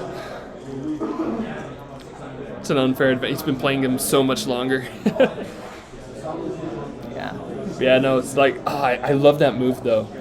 That's so cool. I'm going to remember that move. And that's first assault, and that's the captain's way. That gives him another +1 attack. I am 100% remembering that whenever I play Knaves. Like, oh, that sounds so fun. Mm-hmm. Saito's saying, Adam didn't play Test the Pirates much, if at all. Oh, really? Okay. You must be a slacker. Fine, I guess I got corrected by someone who was actually there. So, okay, I guess I'm wrong on stream. Cool, we have a record of it. That's wonderful. It's like trying to play Actually, but you... Wait, you're familiar with Actually? Oh, yes. No, I watched a few YouTube clips of Actually. Actually's great. But, yeah. Non-paid plug for Dropout. You should all get it. It's like $6 a month. Was it on Dropout? All the episodes are on Dropout. I pay $6 a month, and I get way more entertainment than any major streaming service. Nice. Anyway, that's our unpaid plug. I just really like the website, and I would need more people to geek out with it. Anyway. And also, if Actually would like to pay for a plug, well, I'm sure Emery will take it. Yeah, I promise you, there is no way they are paying attention to this. I mean, I mostly agree, but now I just want it to happen. These are pretty heads down on their own designs. We did some playtesting discussion of each other's. That okay. makes sense. Yeah. That makes sense. Yeah, and Adam was saying that a lot of the stuff that got revealed was not stuff that he had led on. He was more on like the promos and he was saying something else. What did he say he was also working on? The promos and so like the Drake, new Raelin, the Raelin version 3. Shiori, Death Reverse 2.0, the upcoming Sonlin, the upcoming Q11. What else did he say he was working on? I think he had some impact on the Vorids, but I think the Vorids, looks like the Vorids and Dryads were more stuff that Dadscaper was working on. How am I doing? Oh, you even stepped away. Doing well, I think. We really enjoyed your disengaged first assault play. Adam did Vorids. Okay, all right. Because I want to say Dadscaper was saying he did something. Ben was saying he did something with the Frostclaw Paladins, but I do think a lot of the other. I will say the Glide Strikers feel like something with Adam's fingerprints on it, so I would not be surprised. I know he worked on Blimp Guy Nesbit. Oh, did he? I know he worked on. I know he worked on Nesbit. You can be a tell fun I've had to a see. lot of conversations with Adam in general. Yeah, it seems like you guys talk a lot. Look, we've known each other. Ooh, he did the Ironclads. Oh. Okay, yeah, I could see. Okay, I could see some stuff on the Ironclad. Yeah. Adam and I have been friends since like 2010, 2011, maybe. No. I think I became friends with him after he won a bunch of Gen Con, so probably like 2013, 2014. He finally convinced me to come to Gen Con in 2015, and that made us even closer friends, because I've been... Except for the years he didn't come to ScapeCon, he has been my Gen Con ScapeCon roomie since 2015. So, Oh, yeah? So, yeah. And not only that, I've freaking been to his house when I was in Denver, so I've had a lot of conversations with Adam. That's awesome. Yeah, actually played against his son in some Smash Up. Just barely beat the kid, so... Yeah. So... Adam, of course, won. Of course. Yeah, and then he thrashed me in another game that I don't remember the name of, but it was fun, but he thrashed me in it. It was something about, like, Elementalist drafts or something like that. Anyway, looks like they're back to... Jumping back into it, so Adam's got to turn on the Knaves here. Looks like he's going to almost all Knaves. How many has he got left? He's got, 2 up there, and then 1 is on Sola Astrid. Is Killian a captain? I thought he was just a pirate. Oh, he is a pirate. Wait, but you can name You a pirate can- your captain, right? No. No? You have to be a captain to get the bonus, but you can bond with him. Okay, so they just don't get the bonus there. Yeah. Okay, gotcha. Yeah. Dorum is in the same way. But Fiabani's a captain. Bokburna's a captain. Widow's a captain. I think that's all the And then there's the guy who Breach can become a captain. Yeah, Honestly, because he makes arts and crafts for his. Breach has some fun stuff. Like the pirates feel like the kind of faction that I want. There's a lot of shenanigans that I want to do with it. Yeah, the gameplay wise, they're the most intriguing to me. Yeah. Power name wise, actually, I don't think you were here when I was going off about. So earlier, I was going off about some of the power names that I don't. Even though I like the powers, I don't like the names. Like Boarding Party Special Attack, I think is a stupid name for a special attack. It's fine.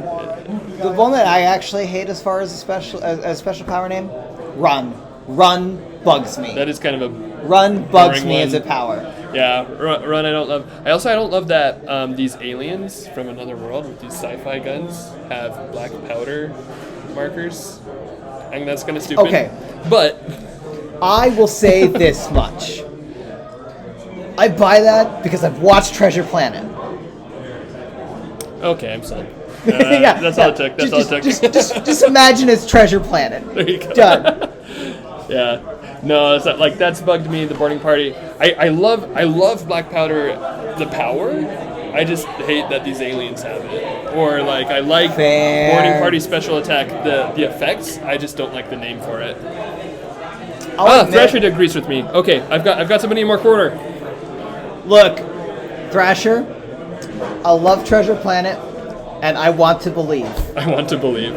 Me too, honestly. Like, Treasure Planet is such a good movie. It and Atlantis came out at the same time, and like, well, not at the same time, but like those two Disney movies are absolutely underrated. Mm-hmm. Absolutely underrated. I absolutely agree. And that those are the ones that Disney should be making live action versions of. Anyway, rant over. Also agreed. Yes. Slash rant. Slash rant. I'm trying to think.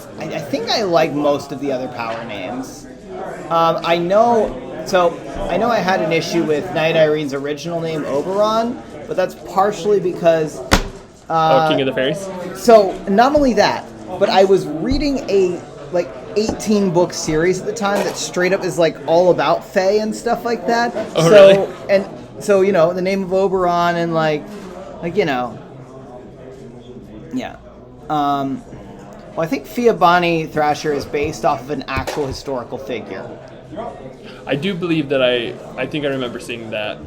I've seen who it's based off of. I don't remember, so that makes sense to me. So and that one I'm almost okay with, but then she obviously has a sci-fi mask on that she got from Vidar. So I'm like, why didn't Vidar also give her a gun that is Why not did black Drake powder? get a katana? Because it's magic. At least that's magic, right? If it was a magic black powder gun, sure, maybe. I don't know. Anyway.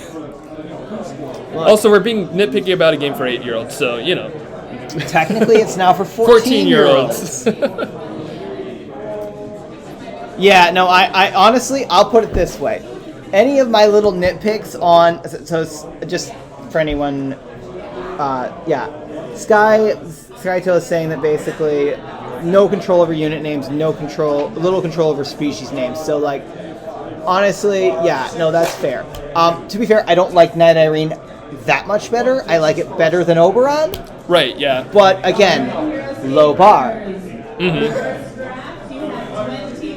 I think Adalbert, I love that name. That is a great name. That's a good one. Wonderful Yes. name. Love that name. What else? What other names do I... Honestly, I like a lot of the pirate names. Admiral EJM 1M, beautiful. Love that name. Yep. Honestly, one of the most perfect names in the whole set.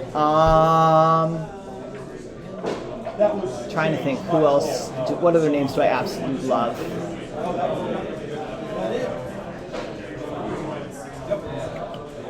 Just a real quick update. Brienne giving us 30 minutes left for this game. Thanks for that. I appreciate the heads up on how long we've got in the game. So yeah, we totally got distracted from this. Well, honestly though, it's been a lot of posturing. Anyway, I've been so Nathan's pulled back his dwarves all the way back into the start zone. Wow. Although I guess he did go one for Wanok there, but he's pulled back, and Doc's kind of been poking at him with special attacks, but not. Is Eldgrim still in Doc's start zone? Eldgrim is yes, right there. By the cutters, just hanging out. you just put Eldgrim on the. Sorry, you just put the wounds on Eldgrim. You don't carry his you're not worried about that. And the cutters, there's enough special attacks with the Wyrmlings. He can even go into cutters if he needs. If more than 3 rounds pass with Wanok. He's not gonna. Gotcha, Skytail. Some names stuck, some did not. It's a shame. There are choices that, honestly, I'll say this. There are things I would love were different about Age of Annihilation, but I think a lot of the things I am grumbly about it were not things the War Council had much, if any, control over. Mm-hmm. I am incredibly grateful for all of the hard work they did. There's a lot in there that I really like, and I am aware that sometimes corporate nonsense does stupid things, and I don't hold any of that against them. I'm very grateful for all the work they did. Yeah, pretty much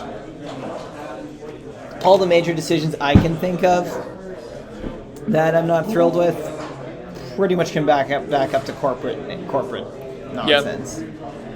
Spread a lot to think about with names. Big company like that goes through great pains. No legal issues. That also makes sense too, because there's a lot of. Never mind. I won't go down that tangent. Sorry, almost went on a whole side thing. I can save that for later. But yeah, that does just happen a lot where like there's a similar enough name, and because of copyright, you don't want to mess with it. And not just that. I actually remember reading someone saying, "Hey, if you're gonna make up names or something for your fantasy novel or whatever, Google them." Right. Find out first, hey, is this a swear word in, like, Swahili? Oh, yeah, that too, right? So, you know. Yeah, could it be a slur in some other language? Like, that would not be great, so. Yeah. And even if it's close. Yeah. And, you know, well, I mean, it's kind of like why, I want to say, they had to rename Moana in, like, Italy. Really? Because the name Moana in Italy is associated with an adult actress. So they kind of had to be like, we're going to call this Ocean, or they call it Ocean, or whatever the title for Ocean is or something. Because they're like, no, we do not want kids Googling this. Maybe not for this one. Yeah, that's fair. So yeah.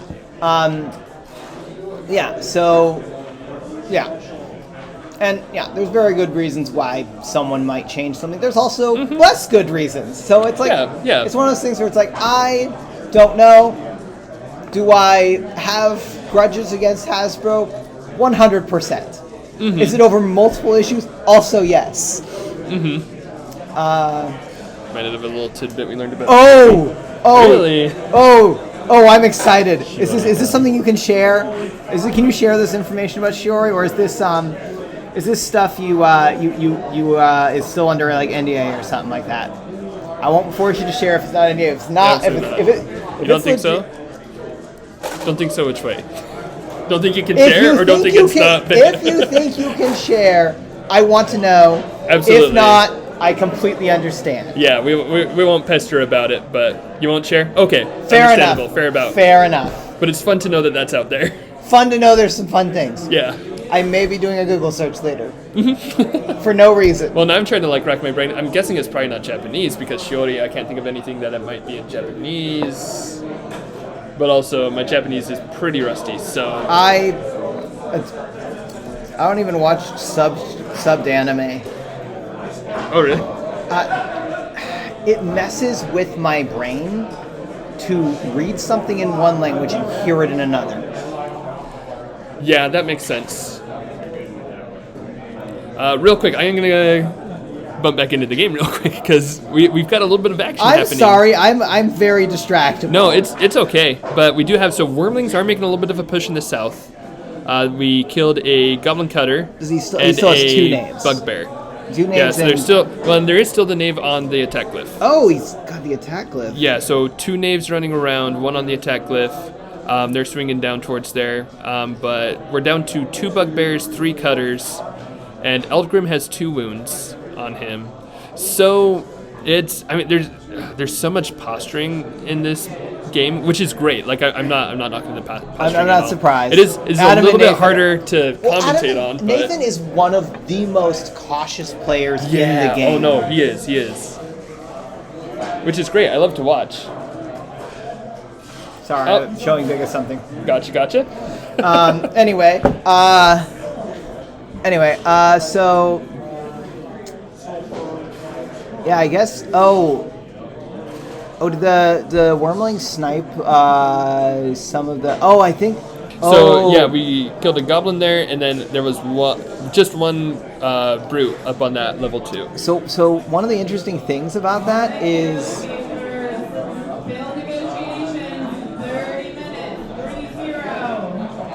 So one of the things about that's funny is how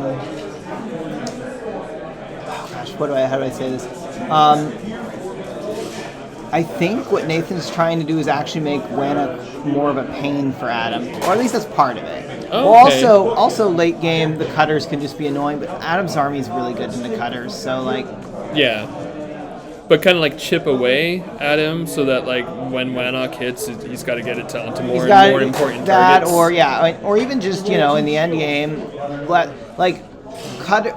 like 3 cutters is much harder to work with than 4 cutters, because 4 cutters you can afford to lose one and still hit people with mob. Mm-hmm. With 3 cutters you lose one and all of a sudden, yeah, you got 2 brutes left, right? Yeah, 2 brutes.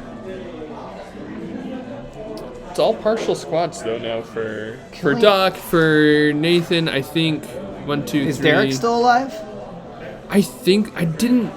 I want to say I would have noticed if he died. I think he might be like right there behind that tree. I can see a base there. I'm not sure if that's How many Derek. wounds he got? I don't think he's been hit yet. And is that Raelin with 2 life? That's two wounds on her? Right here. Oh! That's Eldgrim. That one's Killian. Look at those shenanigans there. Some that's some clutch stuff. Oh, did he dive in and get that? He dove in Wyrmling? and yeah, he got Nice. that worm. That's so cool. And I think he ate his order marker. Oh, that's such a good move, man, Adam. nice. Such a good move.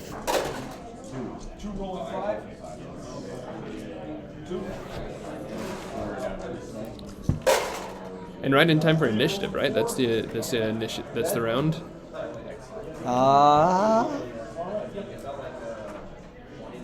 think so. Yeah, I think they're resetting. Yeah, it looks like Nathan's order marks off his cards, so he's probably thinking about. He's got 1 black.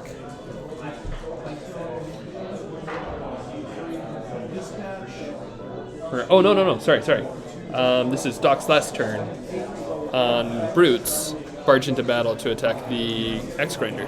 Oh my gosh, this is such. I am. I love barge this into is battle so much. good. Oh, brutes are amazing. Like, and part of it is because I love team games and you can barge into battle with teammates, but I just love finding different combinations of like this squad plus brutes equals fun. Oh yeah. 2 of my favorite pairings with brutes are Phantom Knights, Warforged. There's another. Actually, I haven't tried Warforged yet, but I've seen that and I've brainstormed it a lot. I just don't get to play it enough. You should play more games, Bigga. I know I need to. Do online more. I need to do that. I mean, to be honest, I probably played too many online games. I know there was a point where I was like, I'm starting to reach my saturation you were point. playing in like every event.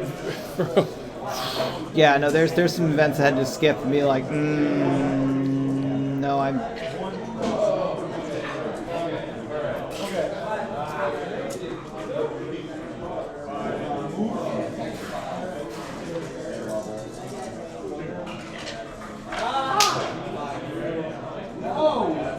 Yeah, I think that move there put Doc in a very good spot.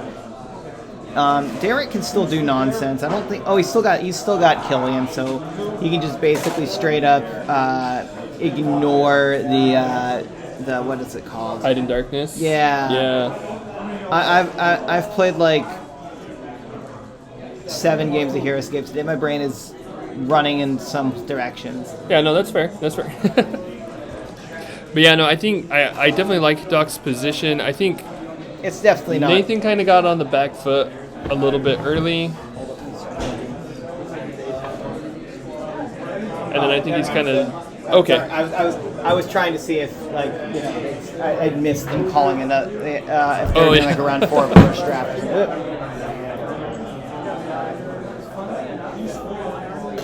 But yeah, I think Nathan. I don't know. After Doc took the sand area, like very decisively, I feel like Nathan's kind of struggled to find a strong answer to that, and so he attacked a little bit, but got beaten back, pulled back into a start zone. Doc just kept poking.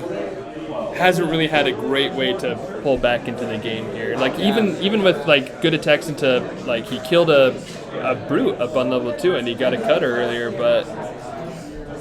It's just like not quite enough, not the right pieces. He's got 2 brutes still? So yeah, so there's one by that jungle bush now. Okay. And he's still got 2 knaves, and is Raelin's untouched? Yeah, Raelin's untouched. How's Raelin's also untouched? Also untouched because she has not been really relevant to it. I mean, she's no slouch in the end game. That's true. If it does come down to Nathan's Raelin coming out and fighting, that it could work out.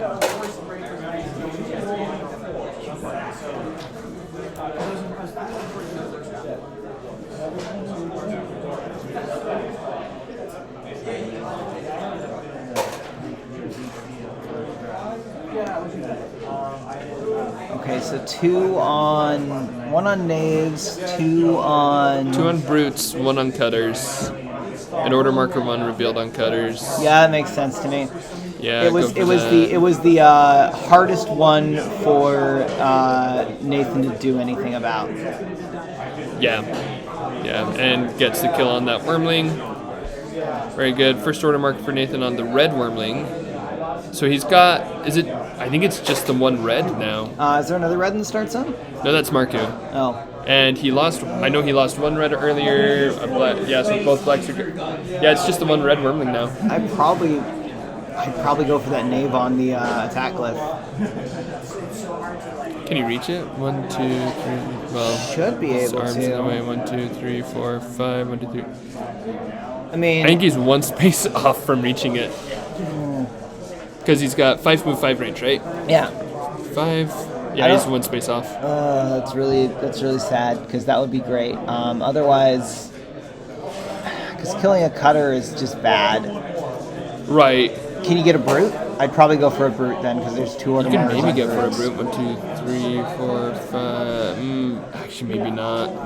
This map is so big. Yeah, I just played on it and I was able to Krav were able to just basically sit on like all these little height spots and I got like 2 attacks from it. Doesn't attack me twice the whole game. Holy cow. So yeah, like you can absolutely play kite games on this map so much. All right, so that attack was into Killian. It was a decent attack, 2 wounds onto him. So now he's up to 3.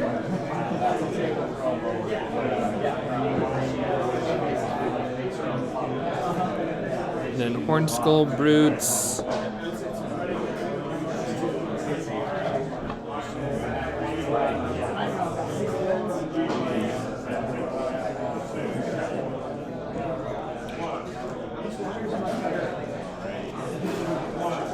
I will say it's fun to watch how these games kind of like develop with positioning and stuff.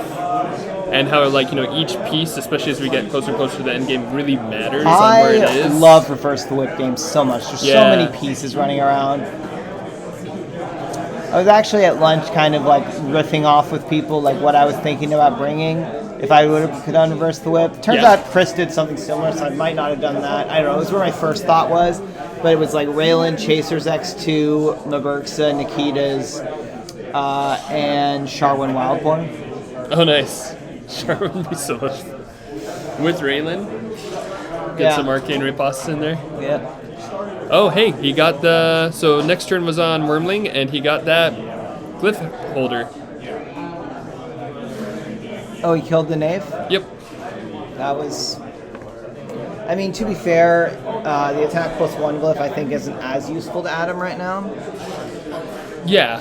Okay, so... But if you can slow the roll a little so bit... this is his 3rd order marker on... 3rd order marker on Knaves, yeah.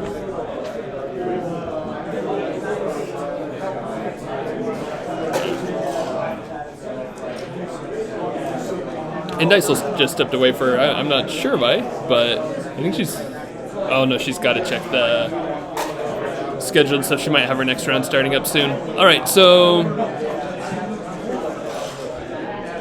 Let's see.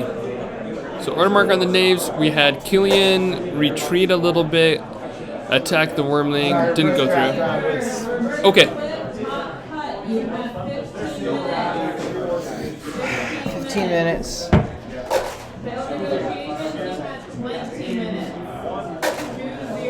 So Killian took a shot at the Wyrmling.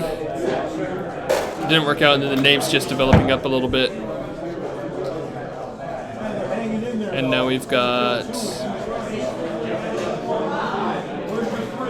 Who's that order marker on? Oh, was that on Raelin? I think it's it a is. Raelin order marker, yeah.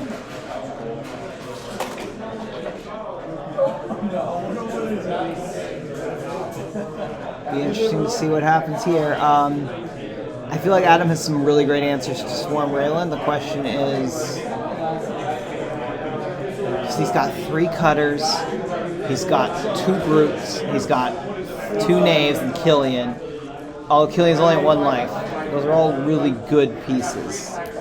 Oh, that's right, because Killian only has... No, wait, he's got 5 life total? He's got or did I 4 type that in wrong? I think he's got I 4 typed that life. in wrong, I think. Just Maybe gonna double I check could be real quick. wrong. Oh, Nope, he he's doesn't got 5 have life. Okay, okay. So he's got 2 life left, so.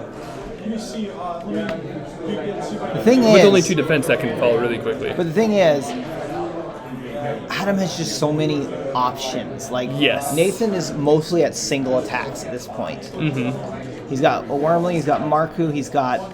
Does he have any dwarves left? He's got 2 axe grinders there, and there's still the guy behind the tree. I'm not sure if that's a Derek? dwarf or I think it's Derek, but I'm not totally sure. So dwarves is basically his only way to get multiple attacks, and this stuff is so good into dwarves. Mm-hmm. Looks like 2 on knaves, 1 on cutters, 1 on brutes. I think the X is on knaves. Looks Yeah, like I can see it. I he's like got the 2 building. on dwarves. Does he have any on Raelin? There's 1 on Raelin, 2 on dwarves, 1 on red. Wyrmling. Okay, Just red. moving up to make an Yep. attack. And Thresher Darkrai, has Derek actually done anything this game? So that's why I think Derek is hiding behind that tree, because if that's not him, he died doing nothing. And I'm pretty sure I would have noticed if he came into play. Even with our little side tangents, I was trying to keep an eye out for that. He was doing a better job than me. But yeah, so that's why I'm pretty sure he's hiding behind the tree, because he's moved twice, but not actually attacked or anything. It might have just died to a stray shot.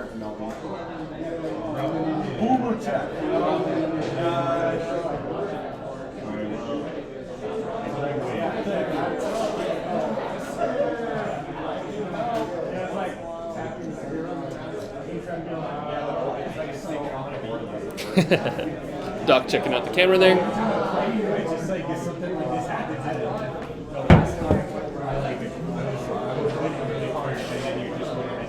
Did he put another order? Did he put 2 order markers on Wyrmlings? On the red Wyrmling? No, he's just figuring Oh, out he's where just he figuring wants out to where place to it. put it. Yeah, Got it. he's just I was checking gonna say, I line was of like, that's sight and- bold. If you put 2 order markers on the red Wyrmling, Oh, did he blank there? looks like they both They blanked. both blanked? That's Oh, no. so. Oh, that no. hurts.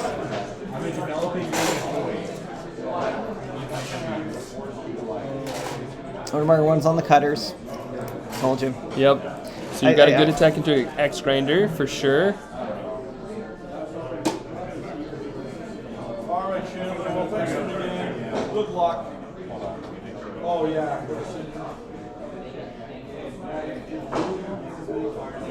Alright, here are the escapers. Failed negotiations. You have 15 minutes left. Failed negotiations, 15. And he grabs Wannick. Oh, that's. Hot cut. You have 10 minutes left. 10 minutes. 10 minutes. Okay. He does kind of need to do some damage on. Prepare your fourth and final round. Okay, I'm about to probably Alright. get paired into Mega Silver. I think he's the only person remaining I haven't played. Whoop. Good luck. Thanks. All right, yeah, so Cutter's coming in and making some attacks. Killed 1 dwarf. Taking Wannock. Just chipping away. Making things a little bit harder for Nathan, each and every turn, which is exactly what you want to do at this point. When somebody's playing so hard to get, you just need to take the hits that you can get. Don't overextend trying to do it, but if you just keep consistently poking away, you'll be fine in the long run. Probably, if the dice swing your way and all that stuff. But Raelin moving in and going for the Wannock cutter, kills it. Will Doc resupply into that? Probably, yeah. Yep, does that and moves the other cutter to tie down the dwarves. What I believe is Derek and an axe grinder, but maybe just 2 axe grinders.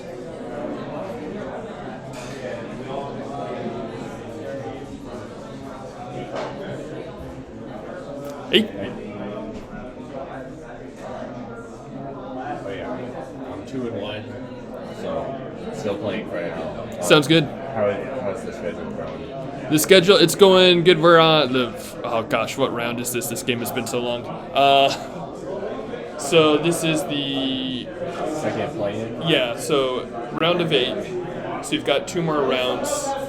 So we would have 1 more after your event finishes, like the finals. If you wanted to join in for the finals, Sure. you're welcome to. Yeah, and then do that should be after the 4 or 5 rounds of Delta or failed negotiations. Yeah, I And believe so. Should be.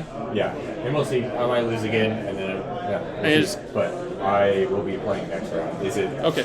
Is it going to switch over during this round? I'm really not sure how the times are that's fine. fitting together. I I wish I could say, but I'm really not sure. I'm just trying to make sure that I'm not holding you guys up. Yeah, so but no, you're totally fine. And really just any time, because like Daisel's been popping in and out when she's had time between games. So like really anytime you want to come in, even if it's in the middle of a thing, that's okay. Cool. Alrighty, thank you. Yeah. Okay, let's see. So, okay, Doc chose to not take Wanok with the cutter. Instead, staying on the rock and by the dwarf that may be Derek. And meanwhile, let's see. So order marker 2 is on Knaves. And let's see, is he going to do? Is Killian made an attack already? Is his turn finished there, or not sure exactly where he is?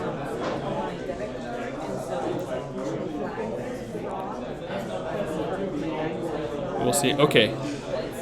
No, it looks like we're over to Nathan now. Okay. Yep, order marker 3 on dwarves. And I can see just enough of that to confirm that that dwarf is Derek, the one that's been hiding behind the tree the whole time. That is Derek, and he's coming out to play. Oh, except he's not, because he missed that attack.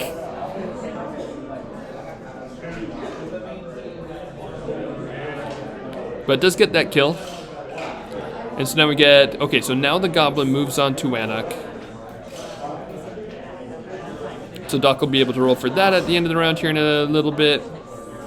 But so, okay, so having Derek in play for sure. Now that's a decent boost to what Nathan has on the board. Not now that we can like know for sure that that's the case. Because Derek is no slouch. That said, Killian does still have the special attack. So he's got a way around the hide in darkness. So we'll see if it really works out there. Let's see, what's Doc doing with that cutter? That order marker wasn't on cutters, right? That was an earlier order marker? Pretty sure.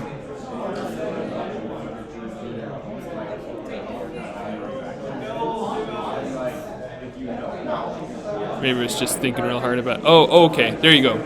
Roots. Yeah. Okay, so it was barge into battle. That's why he was messing with it. Okay, it looked like he was trying to move the cutter, but it was just a barge into battle with the brute. Which, yeah, good choice. Barge into battle. Get an attack of 4 onto Raelin there.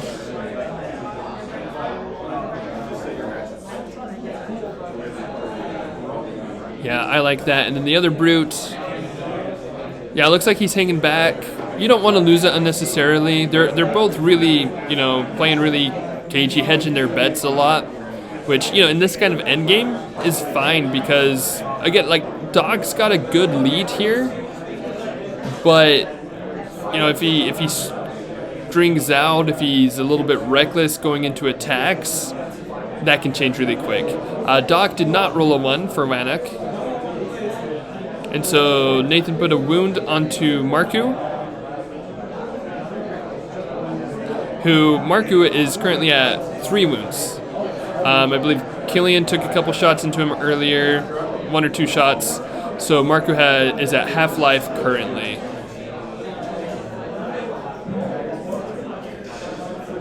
So let's see, state of the board. For Nathan, we've got Raelin with 2 life. Marcu with 3 life. Derek is at full health. 1 dwarf.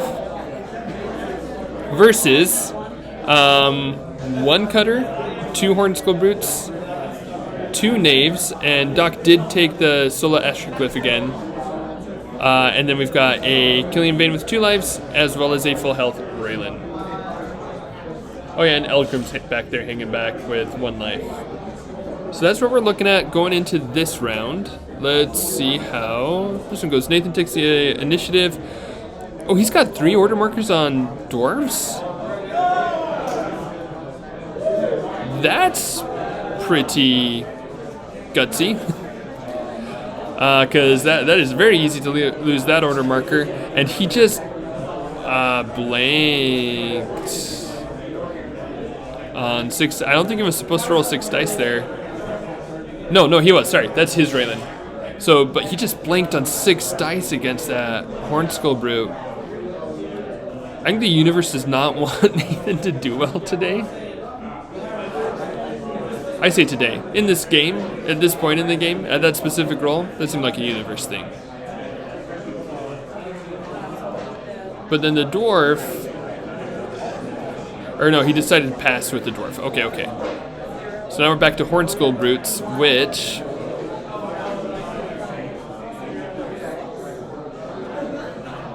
Let's see, so he develops the one that's behind a little bit, get it into a little bit of a better spot, and then attack with the Hornskull Brute onto Raelin, and miss that attack. Derek's got a shot at redemption here, and kills the Brute. So now we're down to 1 Hornskull Brute. You know, Derek could pull this off. And now the dwarf moves in and takes Wannock, and he'll probably be sitting there for probably like the rest of the game. Or at least, you know, until that dwarf dies.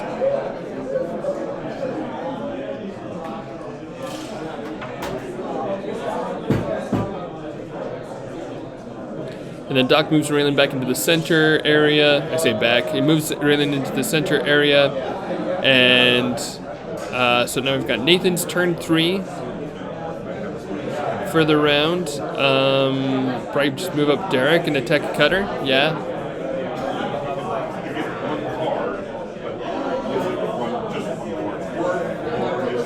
Let's see.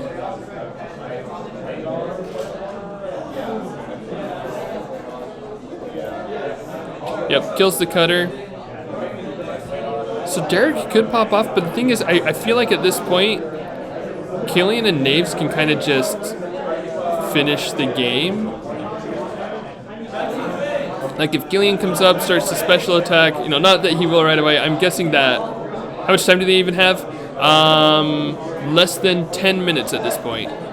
They called 10 minutes a little while ago. Let me see if I can crane my neck and get a glimpse of the timer.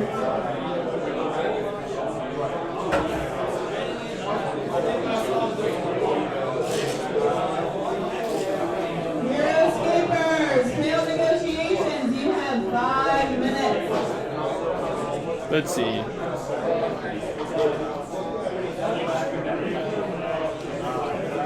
Can't quite tell from here for now. And I'll pull that up on the other screen real quick.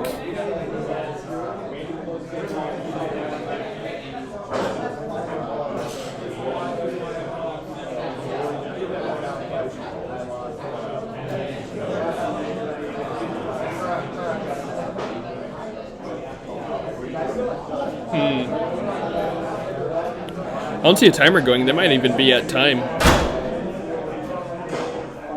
Yeah, it doesn't look like they're messing with the order markers. That might have been round.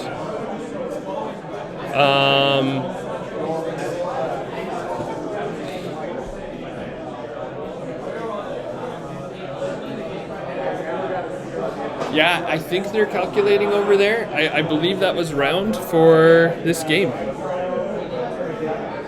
Just 1 second as I...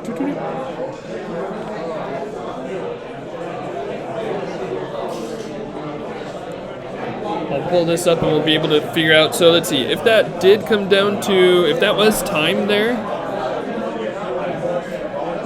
in the end of the round, right? Because they've finished their turns, I think. Or maybe they're doing calculations. Maybe this is the last turn. And so it might be that Doc is figuring out where he needs to attack in order to get the most damage that he can.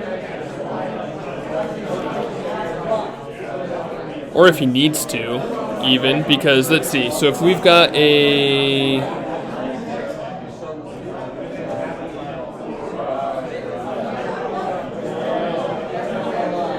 see, so Raelin with 2 life on the board. Derek's taken 1 wound, so Derek is worth 45 points. I don't know. I'll let them run the numbers. All right. Yep. Looks like Doc had points there. That's the end of the round, or the end of the game, and they've called it there. So Doc moves on to the final 4.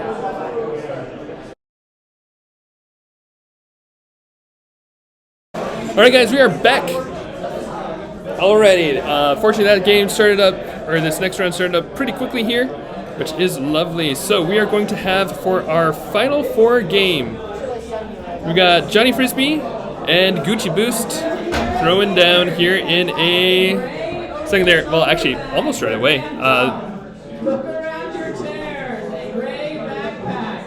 They're jumping into it pretty quick, so let me change out the descriptions. On the, let's see, right side is Gucci Boost.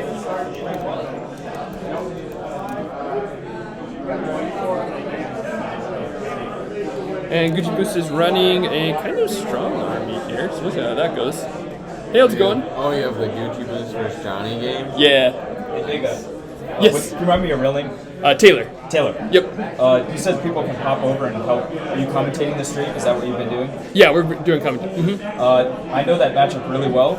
Oh, With do you? Johnny and Ari, I've scrimmed it. I've watched them scrim it. Oh, really? You want to jump in for it? Yeah, hop on in. I was a little hesitant to do any commentary because I'm like, I don't know a lot of stuff, but No, that's... I don't know very much stuff. I've listened to your stuff, man. I think it's pretty insightful. Oh, really? Oh, thank you. I enjoy it. All right, so I'm just typing in the stats right now, but for the audio, we are live with the mic and everything. So we've got Earl of Sandwich, right? Yes, sir. Ben? Yes, sir. Okay, yep. So we've got Ben, or Earl of Sandwich, joining us here for this next game between Gucci Boost and... oh gosh, I cannot keep any names straight right Johnny now. Frisbee. Johnny Frisbee. Thank you. You might have to help me. So, let's see. So you said you're familiar with this matchup? Yeah, so Johnny and Ari both live within 20 minutes of me. The 3 of us drove out here to ScapeCon together, and we take very meticulous notes throughout the years. We prep for ScapeCon. I think we hit about 110 games of prep between the 3 of us. All the different formats, of course, but I've played against both Johnny and Ari's armies, with their armies, and I've watched them play each other, so... oh, nice. So hopefully that'll... hopefully I can provide a little insight. I think that'll be awesome. So that means that these guys have played against each other They a actually lot. they played today as well, actually, Nice. in the reverse round. So Johnny Oh, really? beat Ari with Ari's army. Johnny Frisbee beat Gucci Boost with Gucci Boost's army. Oh, And okay. now Johnny's hoping to 2-0 him on the reverse here. So Johnny's playing with his army, and of course, and hoping to make the series 2-0. And Ari's trying to stop that. Gucci Boost. Perfect. Sorry, I'm just... Yeah, do your thing, man. yeah. I'm just gonna have to focus on writing stuff for a second. Red Wyrmling.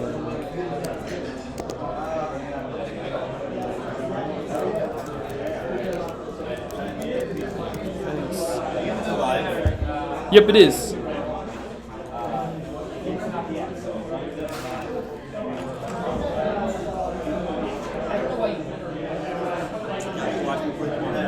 Huh? No, it was. It was an interesting one to watch. Just because there was so much positioning and posturing going on. In my life, but I made a read going for Sworn Skulls that lost and lost by an 40% of my work. Yeah. You like roll the 1 on Waylock? And then just really made plays I wanted.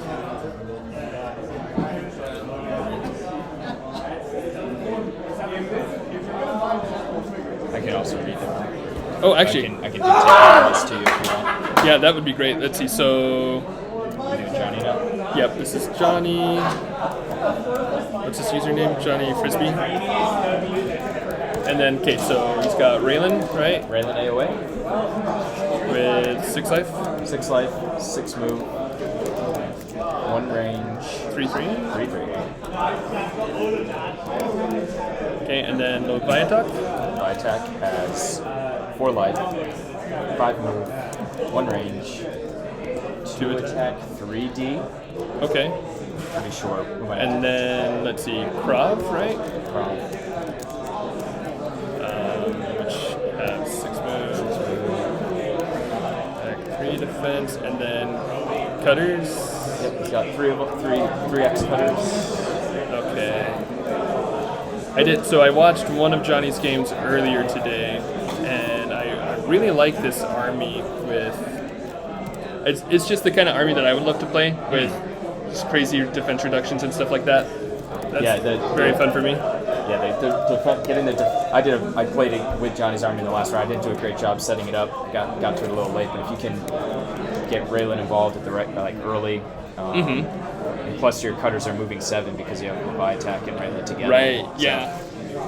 It's clever. It's a hard army to pilot, but Johnny has not dropped a game yet today. So Nice. All right. So, and then there's a. Ah, dang it! I put the armies on the wrong side.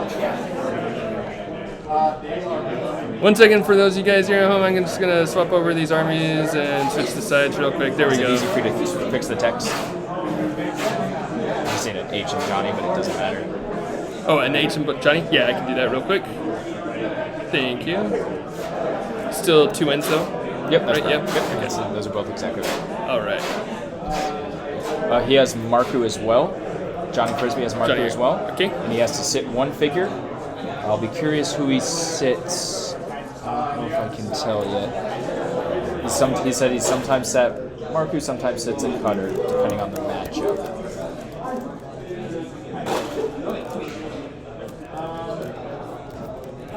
Interesting. What would decide when he sits Marcu instead of a cutter? I think sometimes he just, the 3x cutters is already a touch fragile, so I think sometimes he just really wants that 12th cutter if he feels like they can really produce for him. And if, because in cleanup you do have Raelin and Levi attack and even Therakis, so oftentimes they're trying to kill your cutters and your crab and maybe one of your heroes, so you're going to still have some heroes to use in cleanup. So I think sometimes he's fine just for going Marcu to make sure he gets the most out of the cutters he possibly can. He's been winning some of his matchups through cutter play. Really? Okay. That's good. I feel like that's one of those things that especially in a reverse the whip kind of thing, right? That's a mistake that some people might make, where they might just be like, oh, you always bring Marcu, right? I think you're not wrong to bring Marcu. I sat a cutter when I played Johnny's army. I just felt like Marcu was better than the extra cutter, and he's done both today. So I think it does depend on the matchup, and even if it's a matchup where Johnny would have sat Marcu and someone doesn't, I don't think it's wrong. I mean, Marcu is just such a beast in the end game, so I think yeah. I don't know if it's ever really wrong to not sit him, but it's interesting to hear that he has sat Marcu over that cutter a few times. So and yeah, sometimes especially with those lower numbers, I can see where a 12th cutter could be pretty relevant there. Right. You've got a question in the chat. Repeat question for Earl. What's your favorite AOA unit so far? Drake Yeah? AOA, hands down. I think he's so cool. I think he's nasty. I played him yesterday in the Bring 2 event, and I played him today in Reverse the Whip, and he puts in work. I have lots of thoughts on how to play Drake AOA, and I think he complements different armies very well, and opens up a lot of crafty play with his pull. Drake AOA is my number 1 at the moment. Nice. That sounds, Drake is very fun. I played in the America event yesterday, and everyone got Drake AOA. Yeah, so I got plenty of experience with him. He's great. Very cool figure. All right, so is this a common move for Johnny Frisbee here, the Therakis Marcu, and just block off part of the start zone? Let's see So Therakis just zipped right over there. Johnny likes to do the 2x or the 1/2 Therakis move. And so he's had a cutter here to kind of pin in the start zone. What is he engaged to? He's engaged to the red Wyrmlings. Yeah. 2 reds and then 1 of the 10. And I think he's reading this matchup. Those red Wyrmlings will shred the cutters. I know in their matchup when they were reversed, Johnny just leaned on the red Wyrmlings all through the game to just rip through the cutters. And once the cutters, you've got cutters and crab, the only way you're getting attacks per turn, and it's Ari's army has ways to get onto the crab, so it's a little scary when you're putting OMs on the crab. So I think Johnny's just reading this. Let me really block in the worst matchup I have for my cutters. And Ari's got a lot of fractured OMs in his army, so he knows he has the time to commit. Johnny's not losing too much tempo to move Therakis twice, in my opinion. Yeah, that makes sense. Let's see, that attack was... Let's say he just... he did have 3 on Marcu. Oh, interesting. So he took out a red Wyrmling with Marcu. Huh. A good attack if you can get it. Oh, and Ari, this is a different play for Ari. He went 1-2-3 with the Romans, is that correct? Yeah. I've never seen him do that in any of our prep games against any army, including Johnny's. Really? So it looks like he's blitzing Valgard into Raelin. Yeah. That's interesting.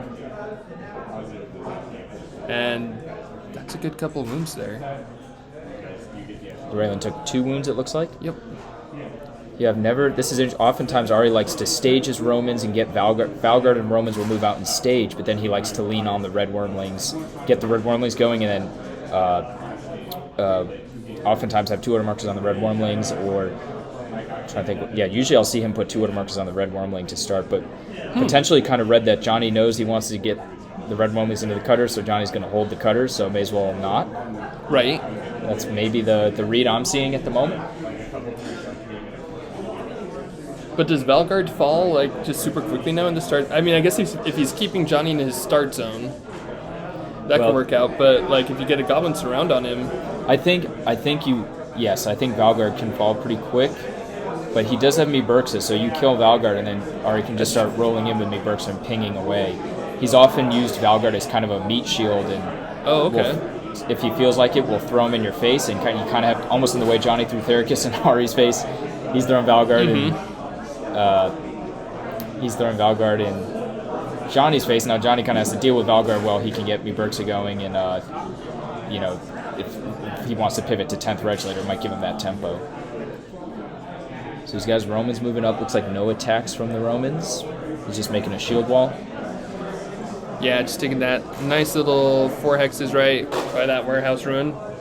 So looking at this after round 1, I think I would give it to Johnny. I think slight edge Johnny, killing that red worm.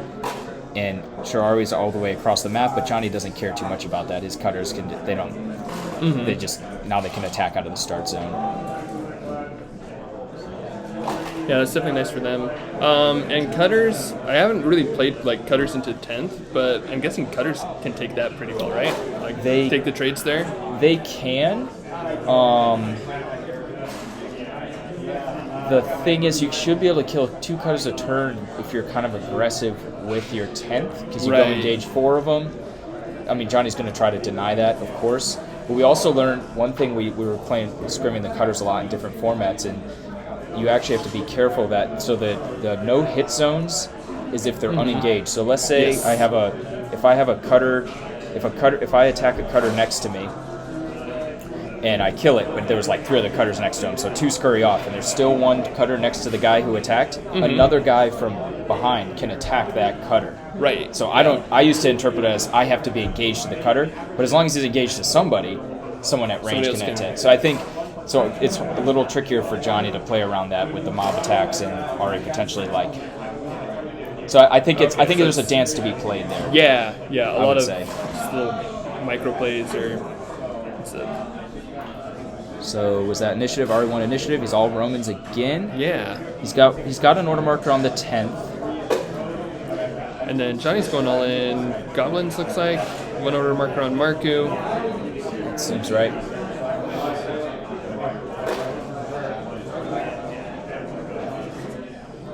Interesting. So you said you haven't seen him like totally run across with Valgard before. Same thing with Romans, right? He hasn't like thrown Romans up into. No, he's another usually person's face. yeah. Sometimes he'll do 2 order markers on the Romans, and Valgard will be moving twice. But it's like he's kind of weaving it in with red Wyrmling order markers, then tries to get the red Wyrmlings so they can kind of screen for the red Wyrmling development, try to get maybe 3 out of the 4 red Wyrmlings out of the start zone, maybe one's moved up more aggressively, and then going into round 2. But this is I'm going to be curious. There's a very different strategy he's taking here than I've ever seen him play. Potentially, now that I'm looking at it, is he trying to pen in some of the cutters in the start zone so they can't scurry away? I don't know if that's a play he could be going that for. would be an interesting play. Yeah, like if he came up into the left side there, where I don't think he has any room to back up. I think he can. He might be 1 move short from being able to get there without having to. He has to go around that tree to. Yeah. Gucci Boost's left if he had to go around that tree. Yeah, not quite.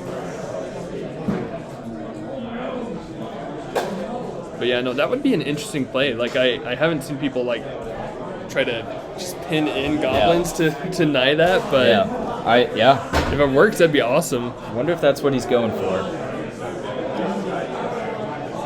Valgard might take a cutter here. Is that what he's going for? He's got 5, so it's got to be. Nope. Rolled 3 defense. So that was against Leviatak. 2 wounds on Leviatak. Yep.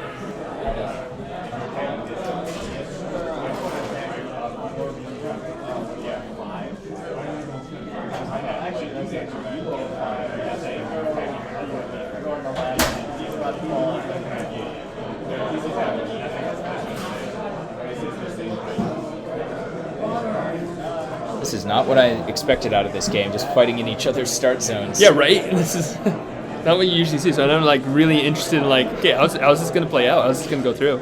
Yeah. I'm curious, so since you've seen this matchup a lot, has one army done better in the matchups?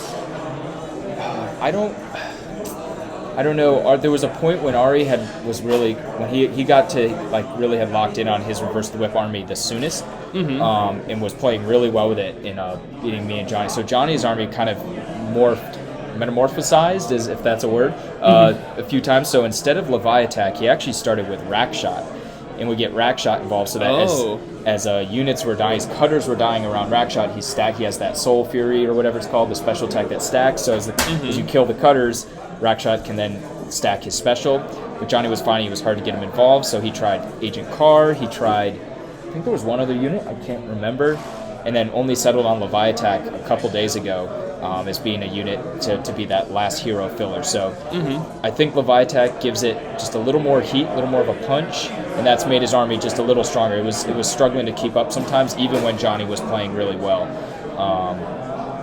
So if I was sitting at that table, I would prefer Ari's army, I think, just by nature having 2x10. That's really good. It's just kind of gives you like an order marker spot you can lean on, but yeah, I don't know. I could see it going either way. Yeah, so, and we did just see Leviatak fall there. Oh, I missed that. Thank you. So that must have been a Roman that got that kill? Yeah, Roman got the kill on her. There were also another 2 wounds on Raelin, so she's at 2 life now. All right, so these Romans are actually putting in work. Let's see if cutters can drop working some pretty units. well. Where is Ari putting his? You can't quite see him.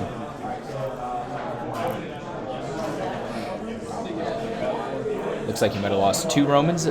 Struggling to see. Yeah, it looks like 2 Romans are dead. Romans and then you got 2 next to Raelin. Yep.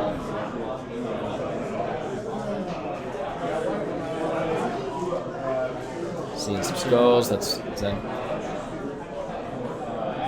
All right. Do you think maybe?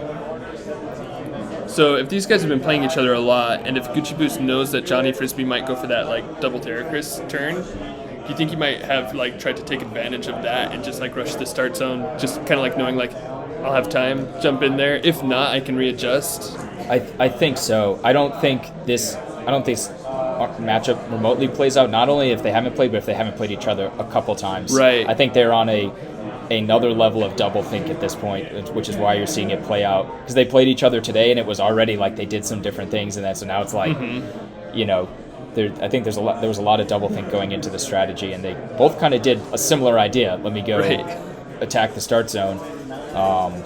Johnny was doing it for matchup reasons. It looks like Ari was maybe doing it for like an attacks per turn thing, getting into the cutters if they're kind of penned in their start zone, is my guess. Yeah, that makes sense. And that's kind of fun. I wish I knew players and like how players knew each other well enough to kind of like catch that more, because there totally is when you've played against somebody a lot. Like back when Sir Heroescape and I were in the same area and we played a bunch, we definitely took took advantage of each other's play styles. And 100%. I mean, I feel like, especially, so I'm from Washington D.C. area, so I'm part of the Mars scene. And when you're playing people more regularly like that, I start to often guess order markers based on the person, not what I think is the best move, quote unquote, you know, or what I would do, or what sometimes even when I'm scared of, it's like, what do I think they would do? Once you've played someone enough, you start to you start to see how they like to play with their order markers, when they tend to take risks and things like that. And it's a sign of a really good player. Like Chris Perkins, I just have no read on. I think I have a read on him, and then he'll like have an order marker that is just so crafty and clever that that's to me a sign of a really good player when it's hard to really tell. So, but yeah, absolutely. So here they just have kind of what you're saying, when if you have a scrim partner or someone in your area that you play a lot, you just start to. It's more than just the minis on the map. There's some of that personality and style can affect how you might play into someone. So cutters. So we only have 2 dead cutters right now. I wonder if one of those. I think those are the 2 that have been killed, not including the one that got sat, so that Marcu could play. Yeah, I believe so.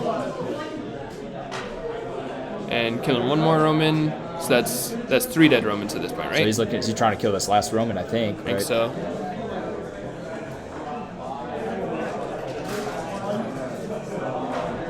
Three on 10th, yep. Okay. That seems right. And actually, Ari winning that initiative was pretty, look how trimmed down his Romans are right now. And he did step into it, so I wonder how hard Johnny could have punished, if there was a chance that he could have burned that OM2 on the Romans, if Johnny had won initiative. Huge. But I think Ari had potted up well enough with his shield wall, he should have been okay. Oh, waiting and fire into Marcu, looks like? Oh. Okay, so yeah, just trying to clear out his start zone. Makes sense. No need to move out right now. Cutters will come to you. Yeah. Johnny has no range in his army, so there's no rush to get to the height. Oh wait, actually, I take that back. Johnny has the Krav. I Krav. Oh, so maybe there is a little bit of a submerge, but I think he just wants to clear out that start zone first. Yeah. He hasn't killed a Krav though, right? The Krav are all on the map. No, he kind of yeah. tucked behind. They're all right in the back, so I don't think he's made it to them. It'll be a while before Johnny wants to get those Krav involved, I think, though. He's going to want to get his cutters moved up a bit, I think. Yeah, especially with this opening, I think you got to use the cutters while you can. Yes.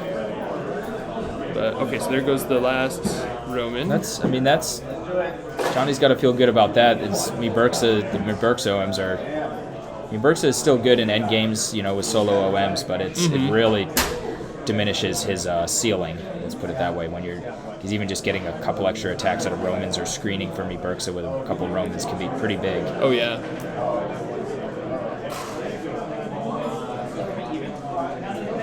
Fast order markers. They know what they're doing. I'm seeing all Krav from Johnny. Oh, okay. He's probably expecting all 10th, and I think Krav is his best, kind of what you were saying, that, well, how did the cutters do into 10th? It seems like Johnny's going to try to just assume he's going to just try to take out some 10th before the cutters and 10th have to crash together. Yeah. Well, if he can, I guess right now where there's nothing in the middle of the board, if Johnny can race out the Krav and get kind of a little bit of a, I guess, first strike kind of against 10th, be able to have height more consistently. There's also plenty of shadow to hide in with the Krav.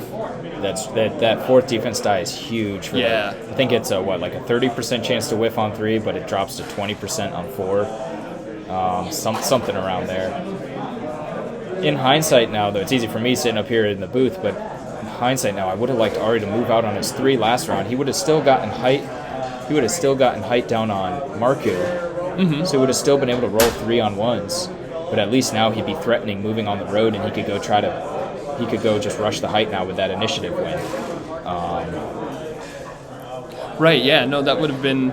It's actually... Yeah, I think Ari's probably really wishing he moved out on his last turn. It's not like any of the 10th are engaged to Marcu. If Marcu was next to 2 or 3 10th, even just 2, I'd be like, yeah, you got to get Marcu out of there. But you can still get...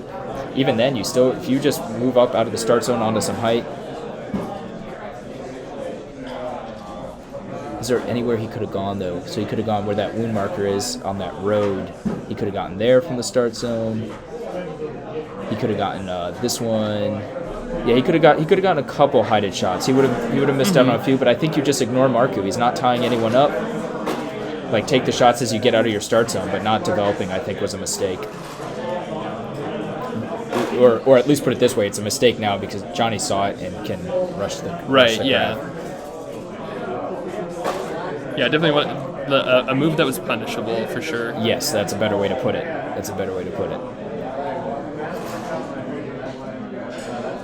Huh. So it looks like he's... I don't know about how I feel about engaging Marcu with a 10th. I guess it's he wants a 4 health Marcu out, or 4 wound Marcu out, but it's just not a priority to me right now. Yeah, I usually wouldn't worry about it. I think personally.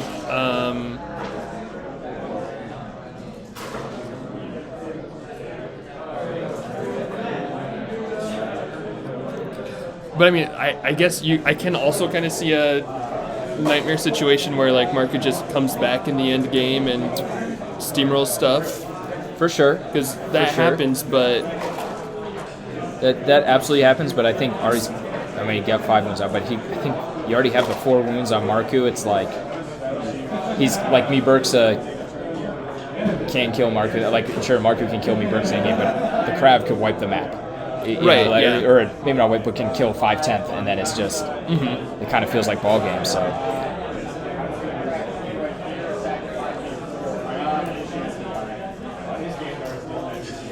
Yeah, no, I totally agree there. Let's see, is Johnny putting Krav? Just wondering if he's going to be letting Ari get any first strikes on the Krav. That placement. Looks like... What's he shooting It at? doesn't seem too bad. I think he's shooting at Valgard? Valgard, yep.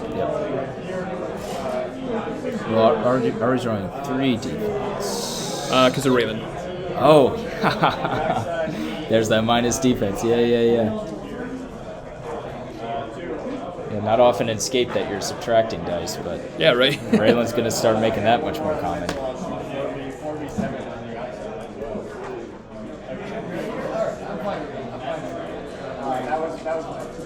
Which kind of works for me because I actually like to play a lot of low defense figures anyway, so I was like, whatever. Yeah, it's like, I went from 1 to 0. Yeah. Whoop-de-doo. I'm still relying on you blanking anyway. Yeah.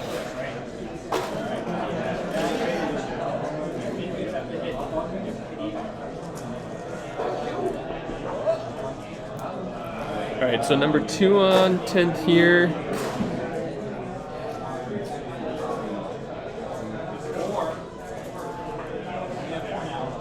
Well, now that he's got 10th tied up with Marcu and Therakis. Yeah, that's true. I forgot about the one. Yeah, the one he moved next to with Therakis. Is that one he moved? I think that I was one really there, correct? banking on killing both of them and having some freedom, but those 2 not going down. I just don't think he had to. Yeah. Yeah, no, I think he could have just avoided them. I think once you see 1, 2, maybe if there's order markers on the cutters. Yeah, I could see it there, because then you've got fine. time before they get across the map. Yeah, like, it's totally fine. Let the cutters roll up on you. But when it's 1, 2, 3 Krav, I think you need everybody you can get. Well, if he can land one here, is he going to get 1 shot? Is that it? Or is there another one behind that ruin? I think it's just 1. I think 2 shots onto a Krav 2 can shots. happen. All right. Oh yeah, because this is one space that I was looking at the tree line, but he can see to the side of that tree because she's one space. I think you're right. I think you're right. I think I was worried about line of sight, but I think he's got that no problem. It's in a. Yeah, I think you're right. maybe we'll see when they make the attacks. Yeah. We'll know about line. That is one of those things. Like from this angle, I'm like, I can't tell who can really see what in this.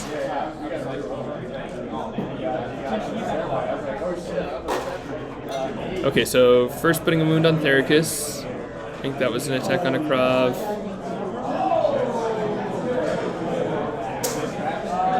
Oh, loses a Krav. That's huge. Yeah. Huge. Oh. I So nice to almost get that in think- one of the first attacks. I almost think Ari needed that. It's always hard to tell in Neuroscape because the tree, the probability trees are crazy, and we, Oh, yeah, what yeah. do we know? But Krav into 10th is just so good. so good. And with a lot of them tied down right now, Yes. like he easily could have just picked some off. Yeah, And- I think Ari might have needed that. That was huge.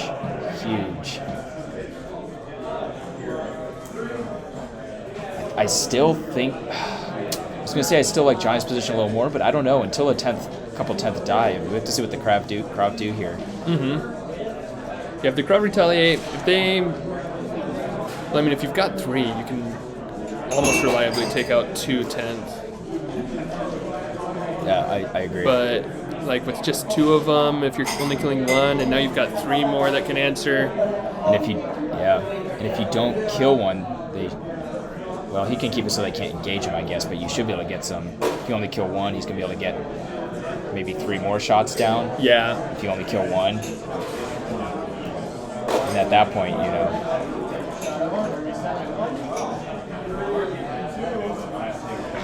if you lose one more Krav, that presumably Johnny might be just 1-2 Krav. I don't know. I could see that out of him with a 3 on the cutters, trying to pull the 10th in. Oh, okay. I could definitely see that. You heard it here first, folks. 3 is on cutters from Johnny. That's a Johnny move. I like that prediction. I don't think I would have guessed it, but I think I can see it because he does have he's got one on the road, he's got one on the grass there. He's got a couple of positions where they can run up and catch the 10th. I'm also wondering if it's 3 on the red worm from Ari, if he was expecting. Oh, expecting the cutters to come. expectation. Yeah, right. Where's that Krav going? Who knows? Okay, for a second there, I thought it was running right in. I'm Yeah. why? That'd be too sad, too gross to watch. We'd have to shut the stream Yeah, down. no, we. Johnny is a generous man. He wants Gucci Boo's 10th to have melee defense. A man of chivalry. Yeah. All right, so wound check. We have Valgard has taken 5. That's pretty big. And then all of Johnny's heroes are pretty brittle right now. Yeah, they are. Johnny's position with that kill on the Krav. Johnny's position is Looking pretty good.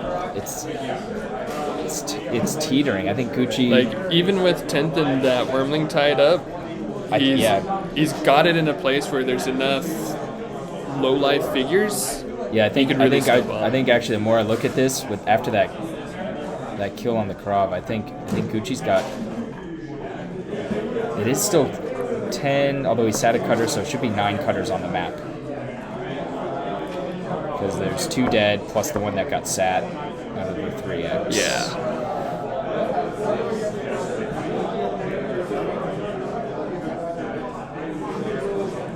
So let's see. Oh, we got 2 10th there with those 2 attacks. He's going to get two shots into the Krav? So the Krav killed 2 10th. They killed Last 2 turn. 10th. Yeah. Got you. Okay. Sorry, I noticed one of them. I didn't catch the other one that died. Too, I missed that one as well. Which means that he can get 2 attacks in. Can that? No, because that one's tied up by Thericus. Maybe he'll only be able to get 2 attacks on Krav. 2, 3, 4. Okay, so 4 are basically in the start zone. A 5th one, that's a 5th one out on that nub of road right out of the start zone. and then 1 is up on that grass. Yeah. 1, 2, 3, 4, 5. I can only see one of the crowd. Do you know where the other one kited back to? I believe Was it behind that. it's either behind that tree or somewhere behind the ruin there. ruin wall. My guess would be the tree because it would have shot across to one of the 10th on the top part of the map. Gotcha.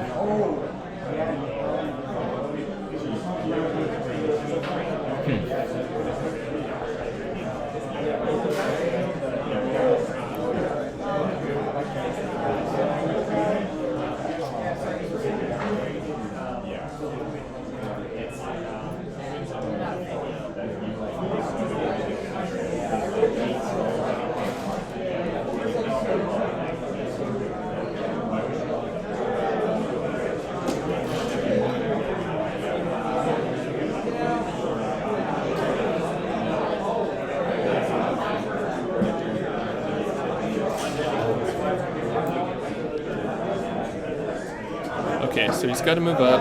Oh, he's moving around to bayonet Thericus.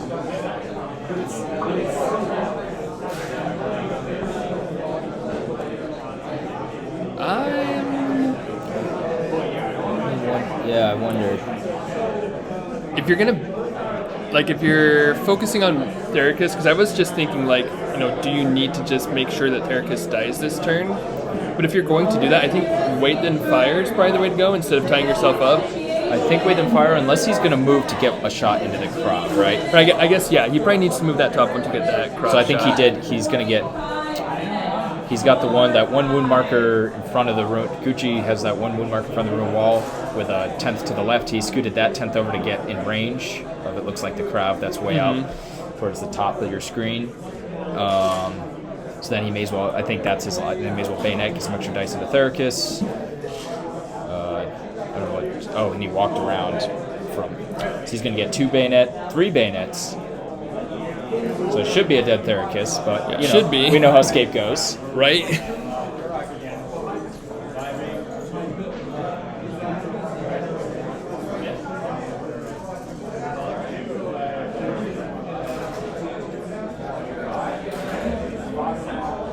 And a little bit of discussion going on there. I like watching the hands and the... I know, yeah. The intense... Okay, blocked attack there.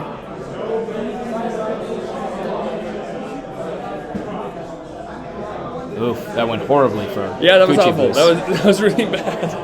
Well, let's see if he kills a Krav. No, it looks like that's a shield. Man, Thericus doing work there. Just Thericus might be the MVP of the game. it might be, yeah. We'll see. Well, we'll see who wins. But, Holding down 4 John- 10th though, like Yeah, I don't like the doubling down from. I don't know. Now he's got 2 Krav there, just going to strafe the start zone. Might be able to pop Me-Burq-Sa. You don't have to worry about the 10th because they're tied up, so it's 2 turns away from the 10th doing anything. yeah. We'll probably try to kill the one that's developed, but This is his last order marker. all right, Johnny's going for But- those red Wyrmlings. Nice. He wants those off the map. Yeah, that's Yep, huge. and he, Yep. and he got him. That's Ari's best tech into the 2 Wyrmlings can put in work. Red Wyrmlings can put in some work on the cutters. Well, now after that, I give Johnny. I think that round goes Johnny. For sure. Ari got the early snipe on a Krav, but wasn't able to leverage it. And don't know if I agree with tying up all those 10. Yeah. I mean, I think he's probably really kicking himself. And for the viewers, I was wrong. It was 3 on the Krav, so that shows what I know. Johnny didn't go 3 on the cutters. Johnny gets initiative. 1 on the Krav. Makes sense. Which is also good because, like, if Gucci won that initiative, he could have at least engaged the Krav. That's true. With 10th, but I think Johnny's okay at this point to just risk that, right? If you Right, have to yeah, kill those yeah. red Wyrmlings. He was going for those red Wyrmlings. He's happy, and now it's house money if he can yeah, now get a now few it's more just kills. it's all just gravy from here. Yep. He might even just let Ari, or he might let Gucci Boost engage with the 10th on this turn, just so he can get the heighted shots on the engaged 10th. You can see him doing that, but Yeah, because if you can't get even ground with that 10th up there, you just go for the easy shots, right? Yep. You don't really care about trying to kill it before it engages. Yep. Yeah, because Ari grabbed the max height with the 10th on that little grass perch. And he did move around so that. Well, no, that low ground 10th could still engage most. So both Krav will be engaged next turn, but... I think the Krav might try to shoot at that other red Wyrmling, or is he the front guy? He might go for that. I don't know what he'll go for. Oh, M's are on the... Yep, red Wyrmling's out. Wyrmling. All right, so we're down to 1 squad of 10th, and Me-Burq-Sa. Sorry, 1 squad plus 1. 5 10th, but... Yeah, that's just kind of crumbled. Oh, wait, hang on. There's still also a 2-life Valguard, so... There is a 2-life Valguard. He's hanging out. Unfortunately, he's engaged, so doesn't get that first assault. That's what you always love to see out of Valguard. And with so many wounds, you can't really set up any clever disengages and smacking someone else. I mean, you could, but but no, that is like my favorite thing to do, especially when like people are newer to the game of HeroScape and they never expect to disengage, and you're just like boop boop boop.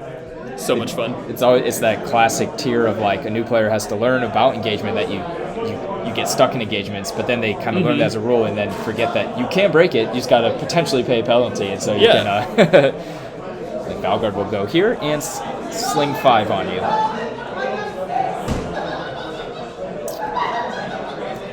Okay.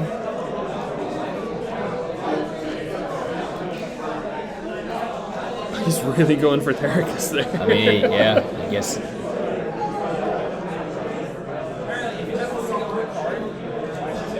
Two skulls, 3 skulls. Okay, so let's take out that one, Krav. That is good. And now if you can just get rid of Thesk. You know, sometimes it just gets to the point where it's a moral victory to just kill that thing that's been there the whole time. Wow, Thesk tanking. Oh my goodness. Oh. Yeah, if there was a few more dead cutters, I feel like this is about a 50-50, but Ari's done good work wounding all the heroes. But there's just so many cutters left. Over 2 squads. Yeah.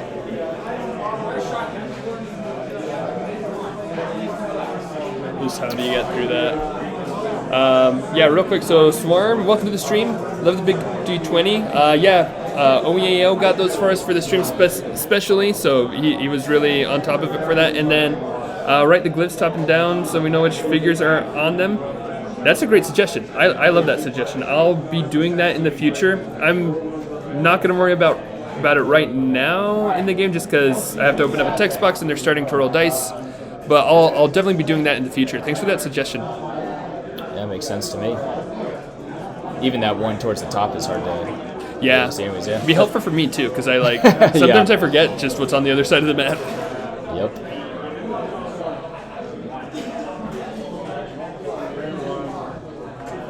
So did Valguard took another wound. I think that might be all that happened that turn. Yeah, it looks like it.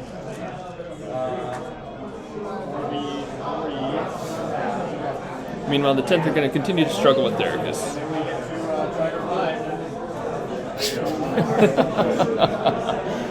Maybe they'll get him here. They just need 1 wound. Krav really killing Krav pretty well. Yeah, all things considered, but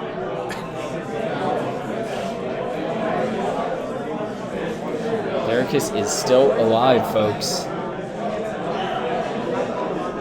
There he goes, man. Someone's gonna have to. I don't know if anyone's been keeping track how many shots went into Thesk, but yeah, too many, way too many. You just still have one of the 10s tied up by Marcu as well. Yeah, it would have been nice if Thesk dropped a turn earlier to at least try to wipe Marcu off the map. Right, yeah. Valguard's done for. Okay. He's probably not rolling much defense down there with cutters surrounding him. Yeah, no. And Raelin next to him. And Raelin. Love it. -3 defense. Have you tried Raelin with AOA with Death Knights yet? I haven't, no. But it seems very fun. It's very fun. I don't know how good it is, even in Delta. I think the 2 attacks per turn out of Death Knights. I mean, you get 3 with the hero, but it's a little hard to develop when you can only move 2 of your squad figures a turn. But it's very fun, and I think it has play. I think it has some play. Yeah. So. Yeah, I do feel like it kind of needs to be Delta for it, though, just because all those figures get expensive 100%. very quickly. 100%. So right now we've got Ari's got Gucci Boost has some 10th. You don't know these people? No.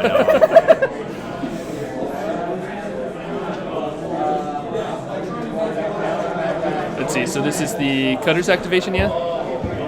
Yep, we got no. three on Cutters, right? I think that's what's going on. Although, actually, no, Johnny won initiative, so should be Gucci Boost moving, should be doing his 10th right now. Oh, okay, his okay. third ON. Oh, he's counting where the Cutters are going to be going to. Okay, gotcha. Yep. But if you're in range of the Cutters, especially if they're coming down the hill on you, they're going to be able to engage you, so... Yeah. I guess he might just be trying to avoid some mob attacks. Because if he can avoid a mob attack, Cutter's only taking 2v3s. And that's survivable. Survivable, but he's only got, I believe he's only got 5 or 1, 2, 3, 4, 5, 10th left. So Johnny's just looking for 2 kills to get him down in attack per turn.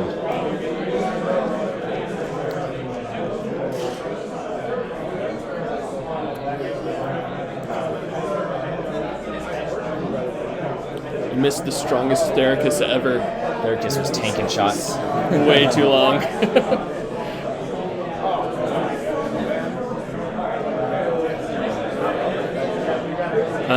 Let's see.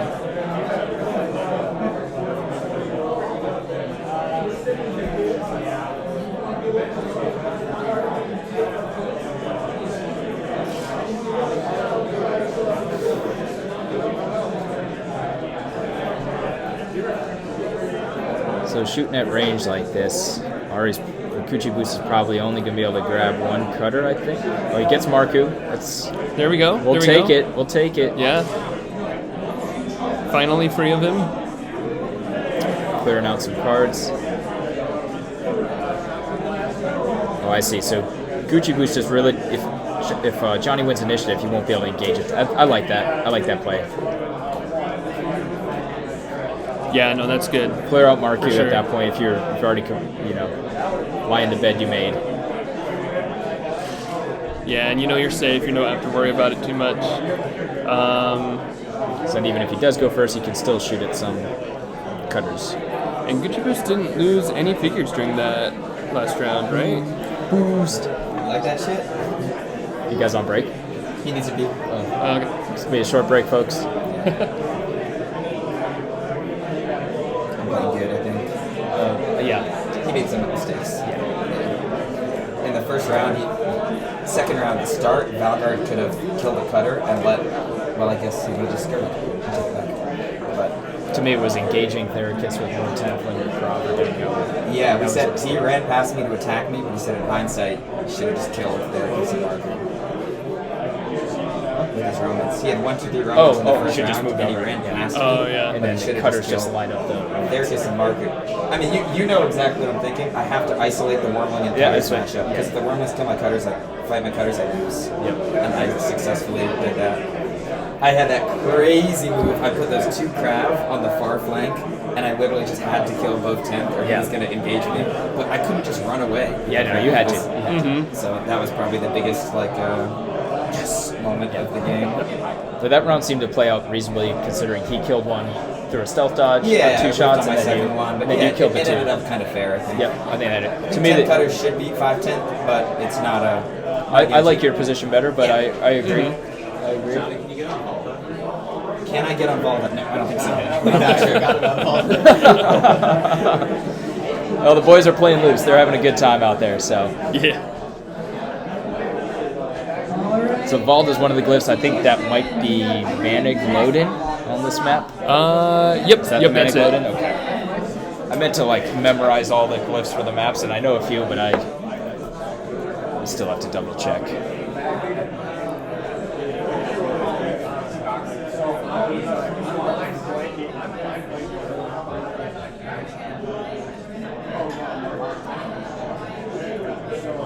All right, so we're pricing a round of 10th and a round of Krav here, yeah?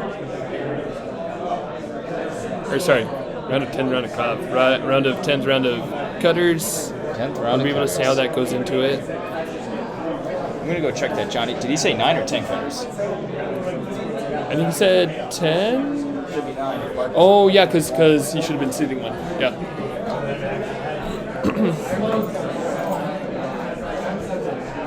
All right, so we'll get that checked for us real quick. Meanwhile, looking at see how this development is going down.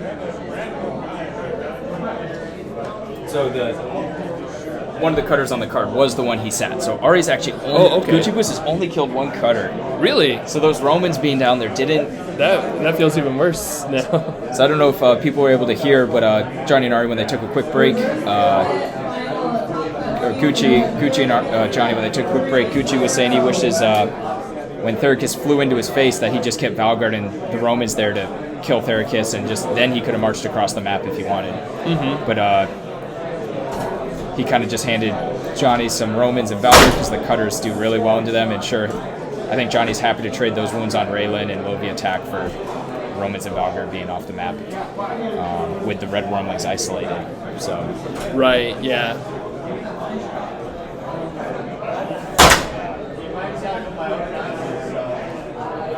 Yeah, again, if you're looking to choose which matchups you're getting, and you're able to get those Wyrmlings off the board for your cutters, it's starting to look pretty good there. I agree.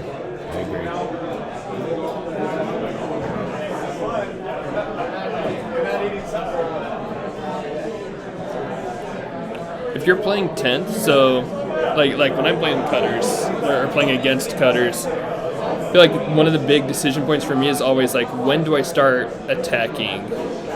Because if I take a shot this turn with what Gucci's got, I can kill one and just let him move up a couple more, and so I don't want to move too far forward, right? And get mobbed. So where do you think that kind of balance lies for? It's a tough question. I mean, Johnny's already so developed out of his start zone. He looks like he grabbed Valda at the top of the map. I think I see a cutter sitting. He did take Valda. So to me, it's kind of go time for. Or the problem is though, if you're not engaging, he's only going to get one kill, right? Mm-hmm. Until he runs up on them. So it's I don't know. I don't know if there's any good call here for Gucci Boost. I think it's a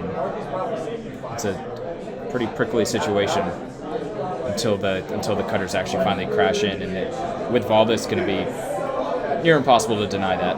Right. So I wonder if Johnny prepped stage Valda with another cutter. I don't think he did. So maybe if Gucci goes and shoots Valda, and gets Johnny off Valda, and then even with a scurry, Johnny can't reclaim Valda. I wonder how useful that could be.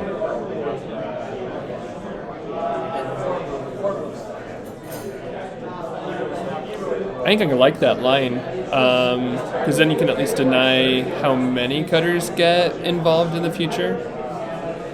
But it looks like Gucci's maybe looking to just claim high ground before the cutters get all over in there, so that he's at least got, at worst, even ground attacks. Yeah. Actually, no, maybe 2. I guess if they're getting mobbed, it'll be 2. But so that one guy out on the point will only have 2, but everyone else will be able to get the 3 to 4 defense. Yeah. But I think if you're going to do this, you're going to take a shot and try to grab a cutter. Yeah, because you're already in there in the mix. Yep. So giving them some scurry doesn't matter as much. Yep, that's my take.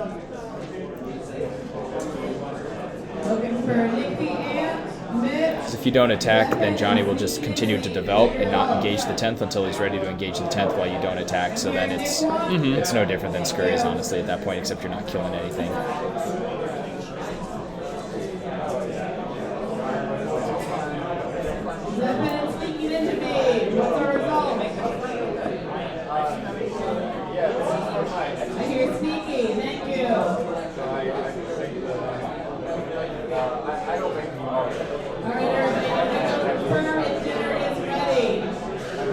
Alright, so 2 on cutters for Johnny.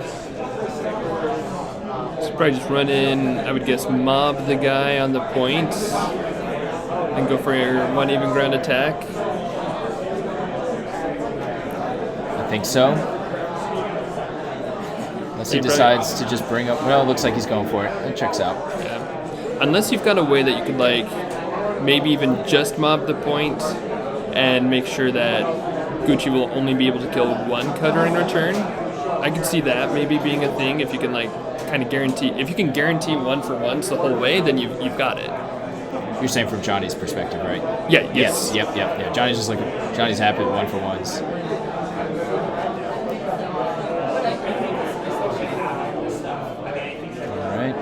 Extra. So he's giving himself the chance at 4. If that guy out on the road with the mob attack kills, then the other 2 cutters have attacks in different spots. And then he's got the one over by the rock outcrop. Okay. So.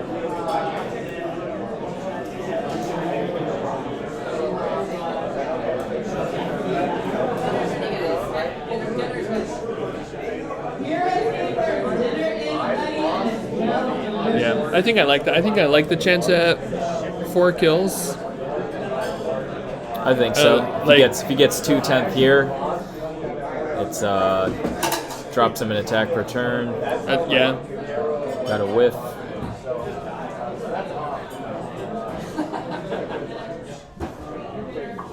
Okay, block. All right, so got the one on got the mob. point. That's important. That's important. Okay, just the one. Which means Gucci can guarantee 2, well, guarantee if dice go well 2 kills here, right? Right. Yeah, if he engages 4, yeah. Yeah, that fourth 10th is big here, but unfortunately it might not be long for this world.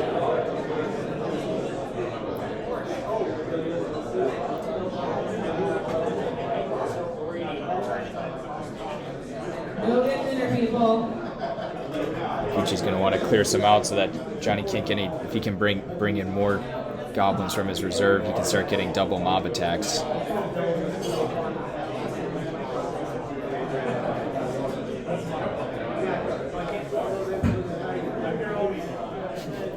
a little bayonet sidestep. Yeah, that stupid little shuffle. So silly. I do wish that power was if you engage a previously on it, like if an unengaged 10th reg or like a figure you were not engaged to. Like to me, it would be more. Yeah. It'd be a cooler power if you move next to a figure you were not engaged to at the start of the turn. You get the bayonet, but the just kind of in a 1v1 like do-si-do, getting the perma bayonet is a little silly. Right. You just like okay, I walk around the bayonet. Yeah, it's like they're already good enough. Yeah. They don't even need that. Yeah, just one of those fun, interesting powers when it gets translated into a card. Yes.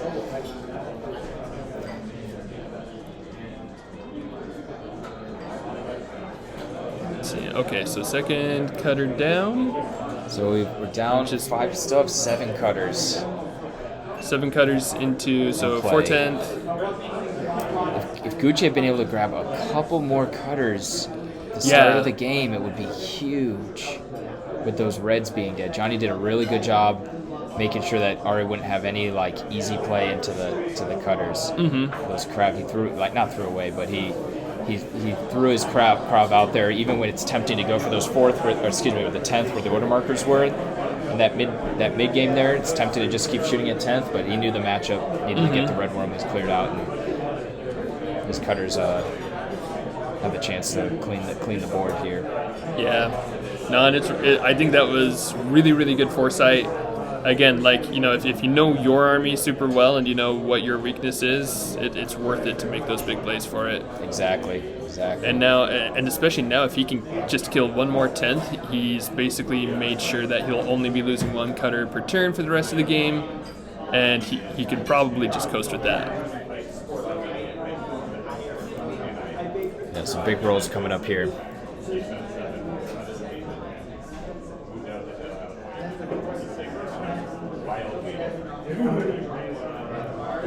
Alright, so 2v3 into even ground, miss.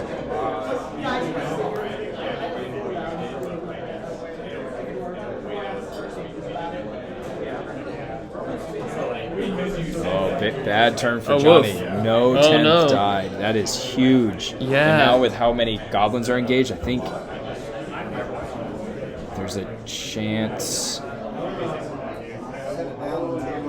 He's got a 10th shooting at Raelin. I don't know how I feel about that. I think we need to. It looks like he's counting to shoot down at Raelin.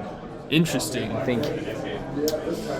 I guess his logic is that if Johnny scurries, maybe I can't quite see exactly if there's any cutters behind those trees, but if maybe Johnny's you kill a cutter and then Johnny scurries out, you just lose attack. So that actually makes sense. Okay, yeah.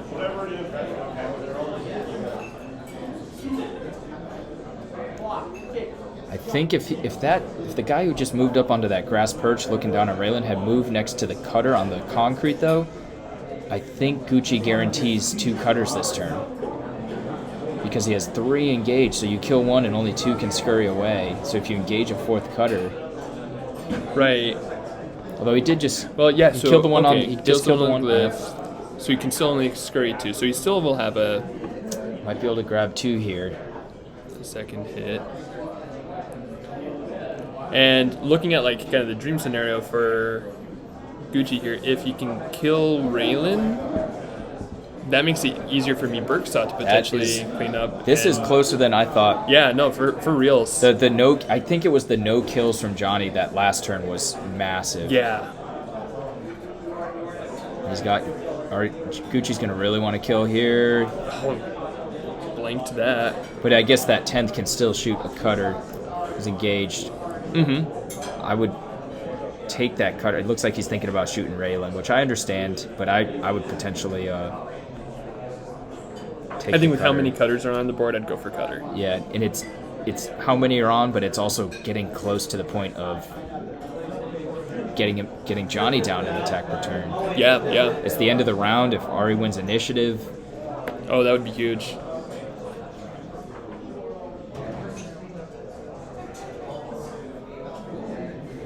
Yeah, that was into Raelin though, and just 1 wound there. Interesting. Because if Johnny's able to roll up on Me-Burq-Sa with it's like That's Gucci's a going high first. number, yeah.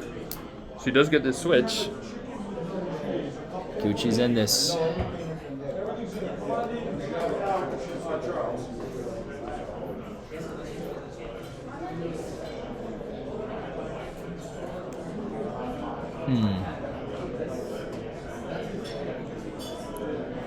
Why not? Could he not get onto the highest spot by walking around?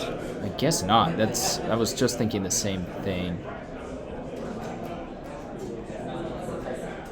He'll at least get a 3-on-2 up there, but if he misses that, I would almost not even engage that cutter to give that cutter height, because if you miss that shot, yeah, he's just taking that step up. Yeah, and actually, even if you make that shot, cutters can scurry away and go take that shot, like disengage, take the shot. So that could be your range shot into cutters. Don't walk into that engagement next to that grass perch. Just sit back, take your 2-on-1, and if you miss it, it's no big because you have your own. You have plenty of other shots into cutters. You're not going to get to use them all. Right. Yeah.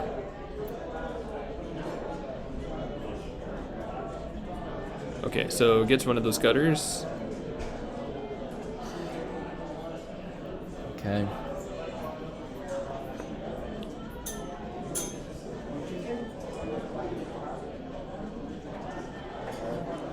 And going for a second. Another cutter. Yep, got it. All so right. Johnny is So that's down to one squad of cutters. I'm curious what he does here, because if he wants a mob attack, he has to commit to. Yep. Yeah. Yeah, I don't love that heighted shot. Well, Johnny loves it. I don't love that Gucci gave that opening. Mm-hmm. Johnny whiffed the shot, but I think that's a mistake from Gucci. Yeah, for sure. So, okay, so 10th are now down below one squad. He's going to have a 2v4 that didn't land. Okay, yeah. So it's still... Wow.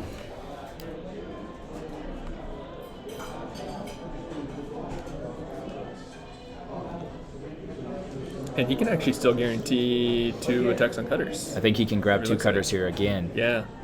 Yeah, that one turn where Johnny killed 0 10th, is That zerging hurts it. so That much. hurts so much. Yeah. That is, you're getting 1 extra cutter per turn in the last 2 turns.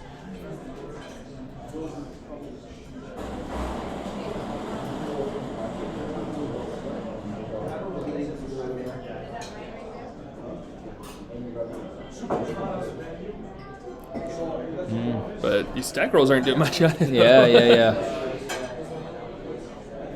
It's your escape. You got to let the game play out, right?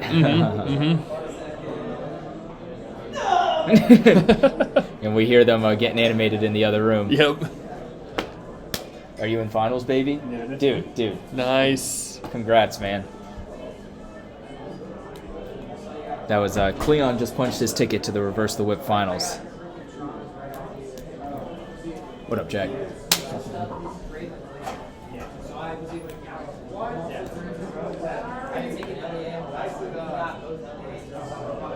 All right, so that was a big cutter kill because Johnny, well, he can still get a mob attack, but that would mean he has to engage only one. Basically, it's going for 1/10. Yeah. Curious what he does try to- here. Do you try to focus down that 1/10? Or, I mean, 2v3s are fine enough. I feel like I'd just try to spread. Yeah. It's tough. I think I go for the mob, but I think you can argue either side.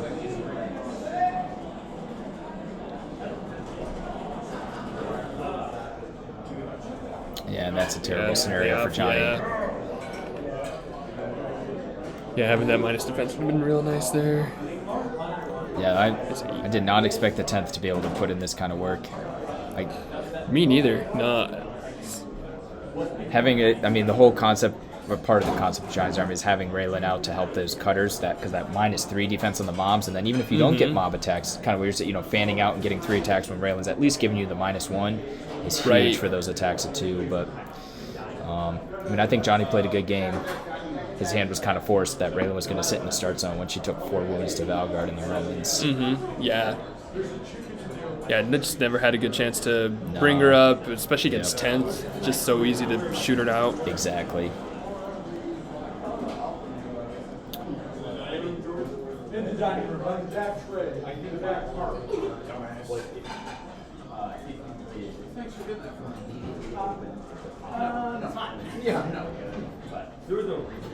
All right, so it's a block, I believe. It's another block. Yep. Yeah, it can be a little hard to tell the symbols. We're just looking at a little box, but just trying to see if it's blue or red. All right, so no more mob attacks. Okay, and then an attack on Raelin, which does not go through. Yep.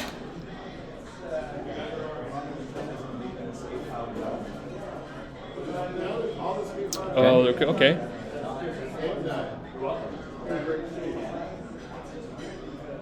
Big. Oh, man. Okay. So now I think I like... Well, now they have to think about OMs, actually, so that was the end of the round. I have to make decisions. So you've definitely got to go number 1 on 10th, right? I think you have to go 1 on 10th for that upside. Drive all this way just to play each other. 1 on 10th. And I think I like that going into... I think I like it into Raelin for her... Because I'm mostly just thinking of what does Me-Burq-Sa want to face. Yeah, I think I agree. Like, Me-Burq-Sa, if he can just ping a couple goblins and win, I think he's super happy. If he, like, Raelin has a little bit higher defense that he can't paralyze. He can't, that's true. He can't paralyze. I wasn't even thinking of that part. He can't paralyze. She can fly, so she might be able to, like, get a perch as she develops up, and then also that twist the blade means if she puts 2 wounds, she auto kills Me-Burq-Sa. So that's just, I think Gucci's got to be a little scared of that. Even though she's only got 1 life, he's got to be a little scared of that scenario. Yeah, for sure, I agree. So is he going all Burq-Sa? I think he might have gone all Burq-Sa, which now that yeah, if you lose initiative, it's the safe play. Like, there's nothing wrong with that. Yeah, there, for sure. Instead of playing for that ceiling, but if you had put it on the 10th, like, he loses nothing here if it's on the 10th, right? In my opinion. Right. Oh, and it was on the 10th. Oh, okay. I like that. I think that's good. He didn't really lose anything. Goblin's going to get first strike on Me-Burq-Sa, whatever. Yeah. Should be fine. Should be fine. Should Hopefully. be fine, yeah. Of course, attacking into Therakis with, 12 attacks to 3 also That's should right. be fine. That's right. All right, nothing there. Now we got Berkey. I think Raelin can't get there, and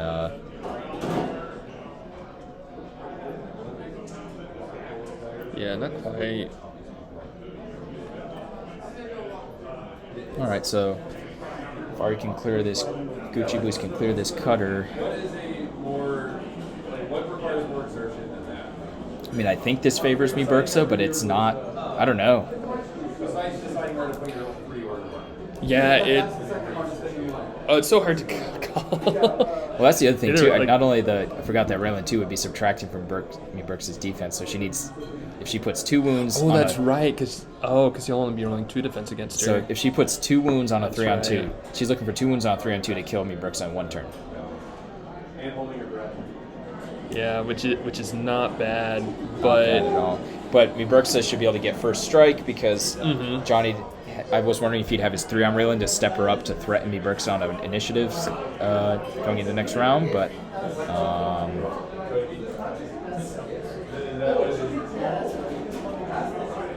all right, so kills the Goblin. Okay. All right, Isn't this what we paid for? Raelin AOA versus Me-Burq-Sa in the semifinals to go to Reverse the Whip finals. All right. Me-Burq-Sa's got the so shot of run up to essential. even Well, this ground. Yeah, so this does that's- allow Me-Burq-Sa to also make when Raelin steps up, she's gonna be lower ground. So. Right, yeah, if you put... Yep, that looks good to me. So we got a 3v3. So that'd be helpful for sure. 3v3, he just needs 1 wound. Is that 2? That's game, That's folks. game, all right. All right, Gucci Boost pulls it out. Man, yeah, with the beginning of the game the way it was, I did not expect that kind of No, or anything in there. I had Gucci Boost dead to rights at one point in that game. Yeah, no, I totally agree. But what a cool game of just like the back and forth and both of them. Just, I don't know, just every figure just about Yeah. being really relevant. Yes, and the interplay between like thinking on the matchups. I think Johnny wanted those. Johnny's whole strategy, I think, was just kill the red worm. I think all his decision making was just about those red wormlings. Yeah. And he gave his cutters a good end game there. I think. Oh yeah. I'm still thinking about that turn where Gucci had 4/10 and Johnny killed 0 of them. Yeah. That was so rough. You never really want to blame the dice too much. I think but that's where I think Johnny played pretty cleanly. I think he set himself up well, and then that sometimes there's a pivotal moment that doesn't quite go your way. And then Gucci did a good job trying to get because of those mob attacks, making sure he was getting 2 cutters per turn for a little while. Yeah. And it just paid off. So. All right, folks. What a really fun game. Yeah, Gucci Boost versus Killian in the Reverse the Whip finals. Yep. We'll be back with that in a little under an hour, so we'll see you guys then. All right. Thanks, Bigga. Yep. Thank you.